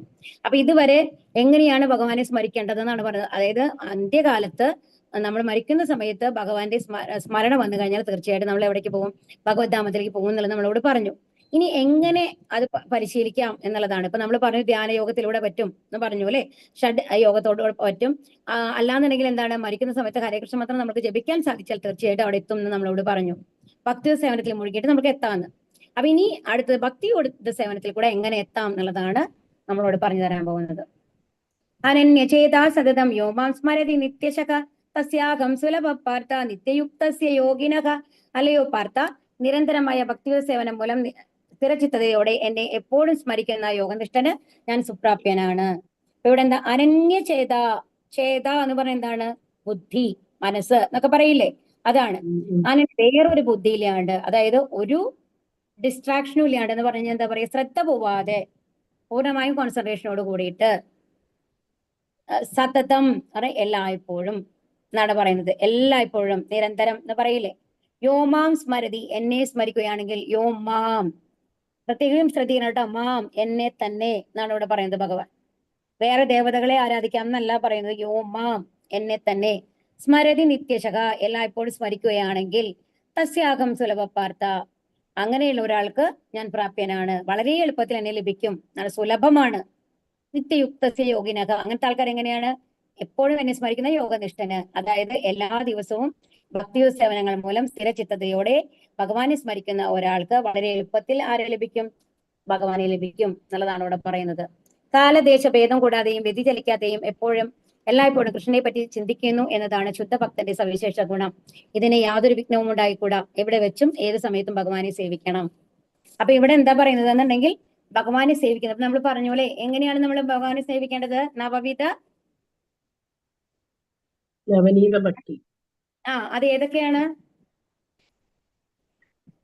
ശ്രവണം, കീർത്തനം, ശ്രവണം, കീർത്തനം, ഭജനം, അങ്ങനെ ഏറ്റവും ദാനം. ആദ്യം. അപ്പൊ ഏറ്റവും ആദ്യത്തെ തുടക്കത്തിൽ നമ്മൾക്ക് വന്നിട്ട് ശ്രദ്ധ എന്ന് പറയുന്നത് ഉണ്ടാവുള്ളൂ. ഒരു വിശ്വാസത്തോട് കൂടിയിട്ട് നമ്മൾ തുടങ്ങുന്നു അല്ലെ?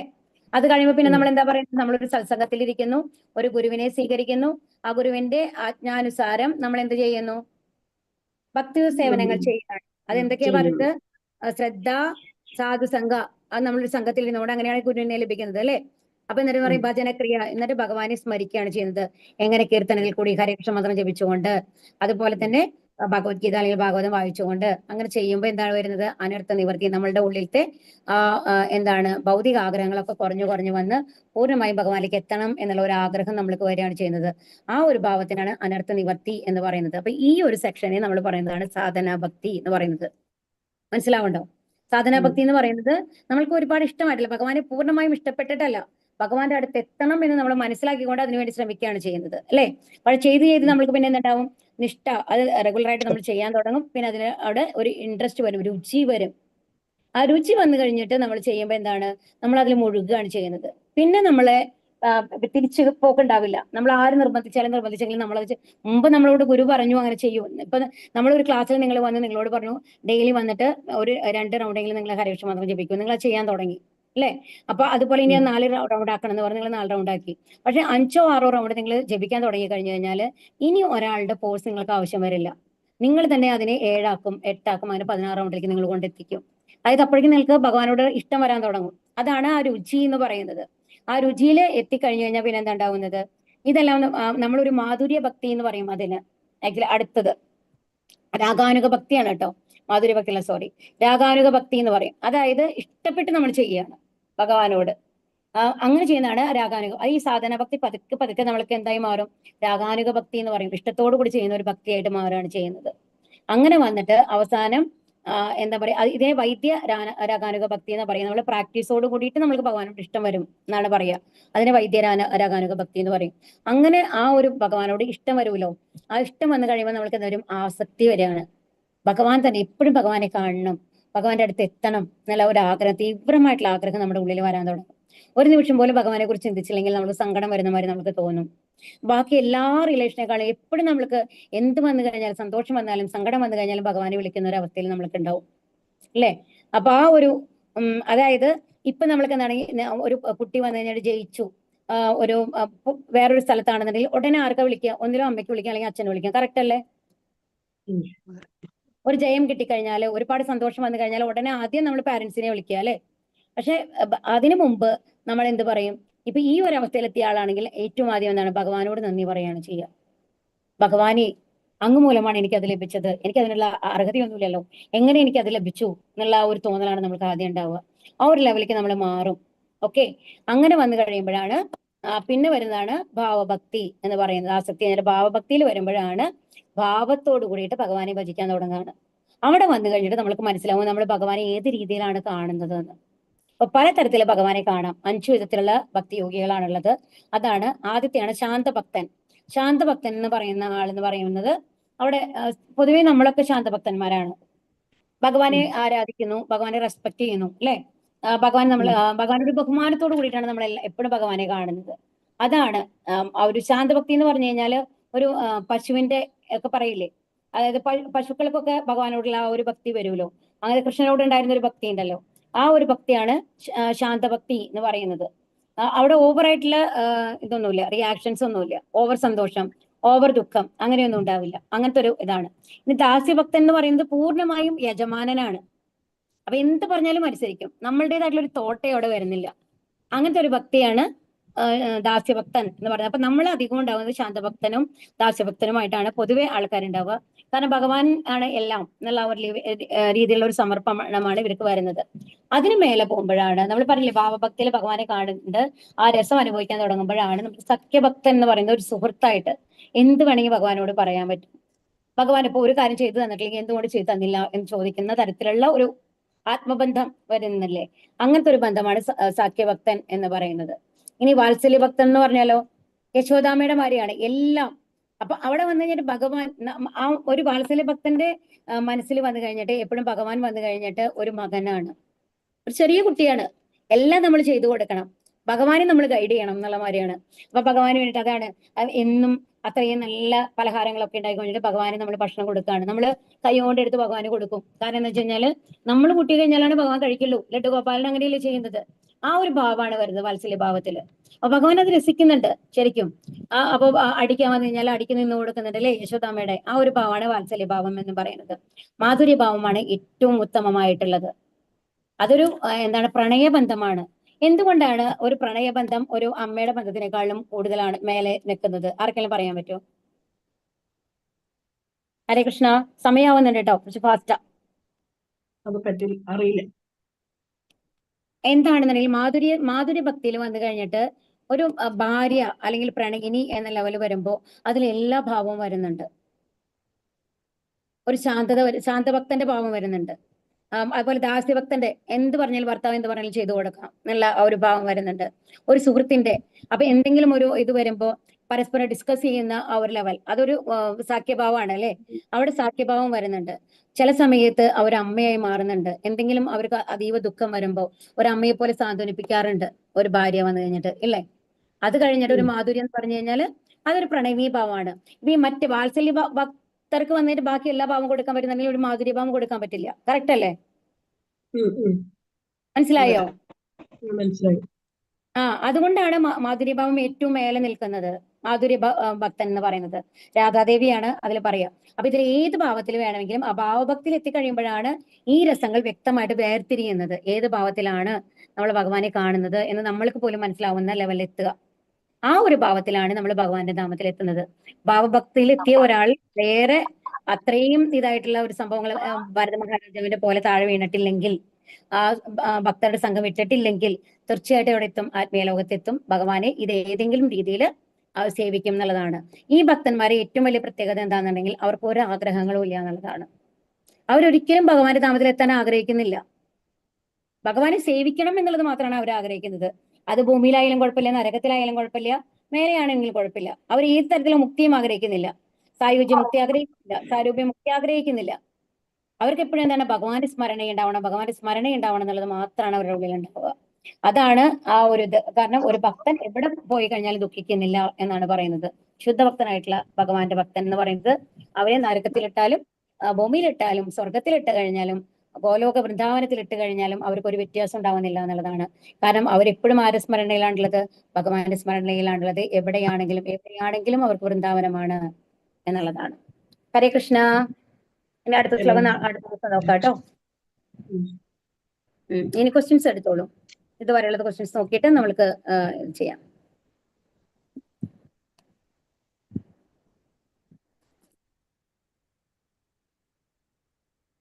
ആരുടെ കയ്യിലും ക്വസ്റ്റ്യൻസ് ഇല്ലേ? ആധ്യാത്മിക കർമ്മം,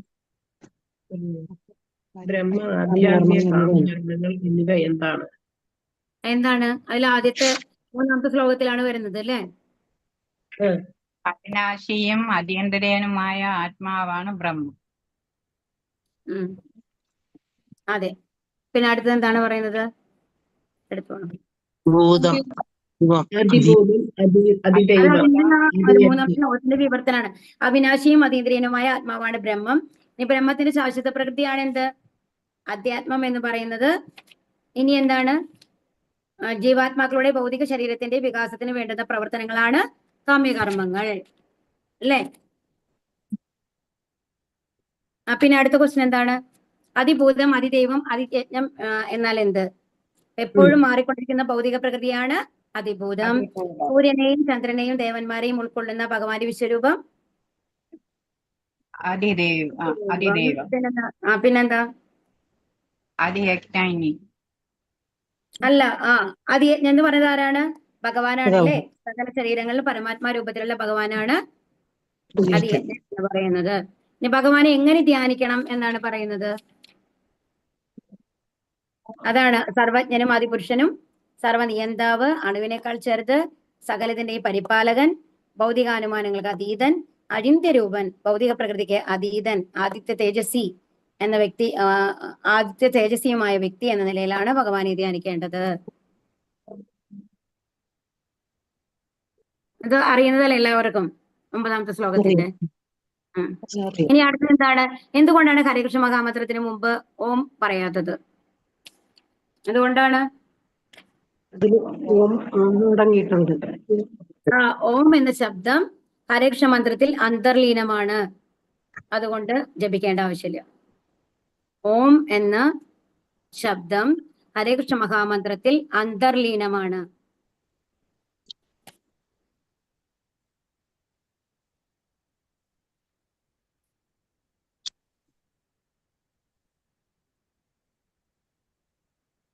ഇനി അടുത്തത്, ഒരു ശുദ്ധഭക്തന്റെ സവിശേഷ ഗുണം എന്താണ്?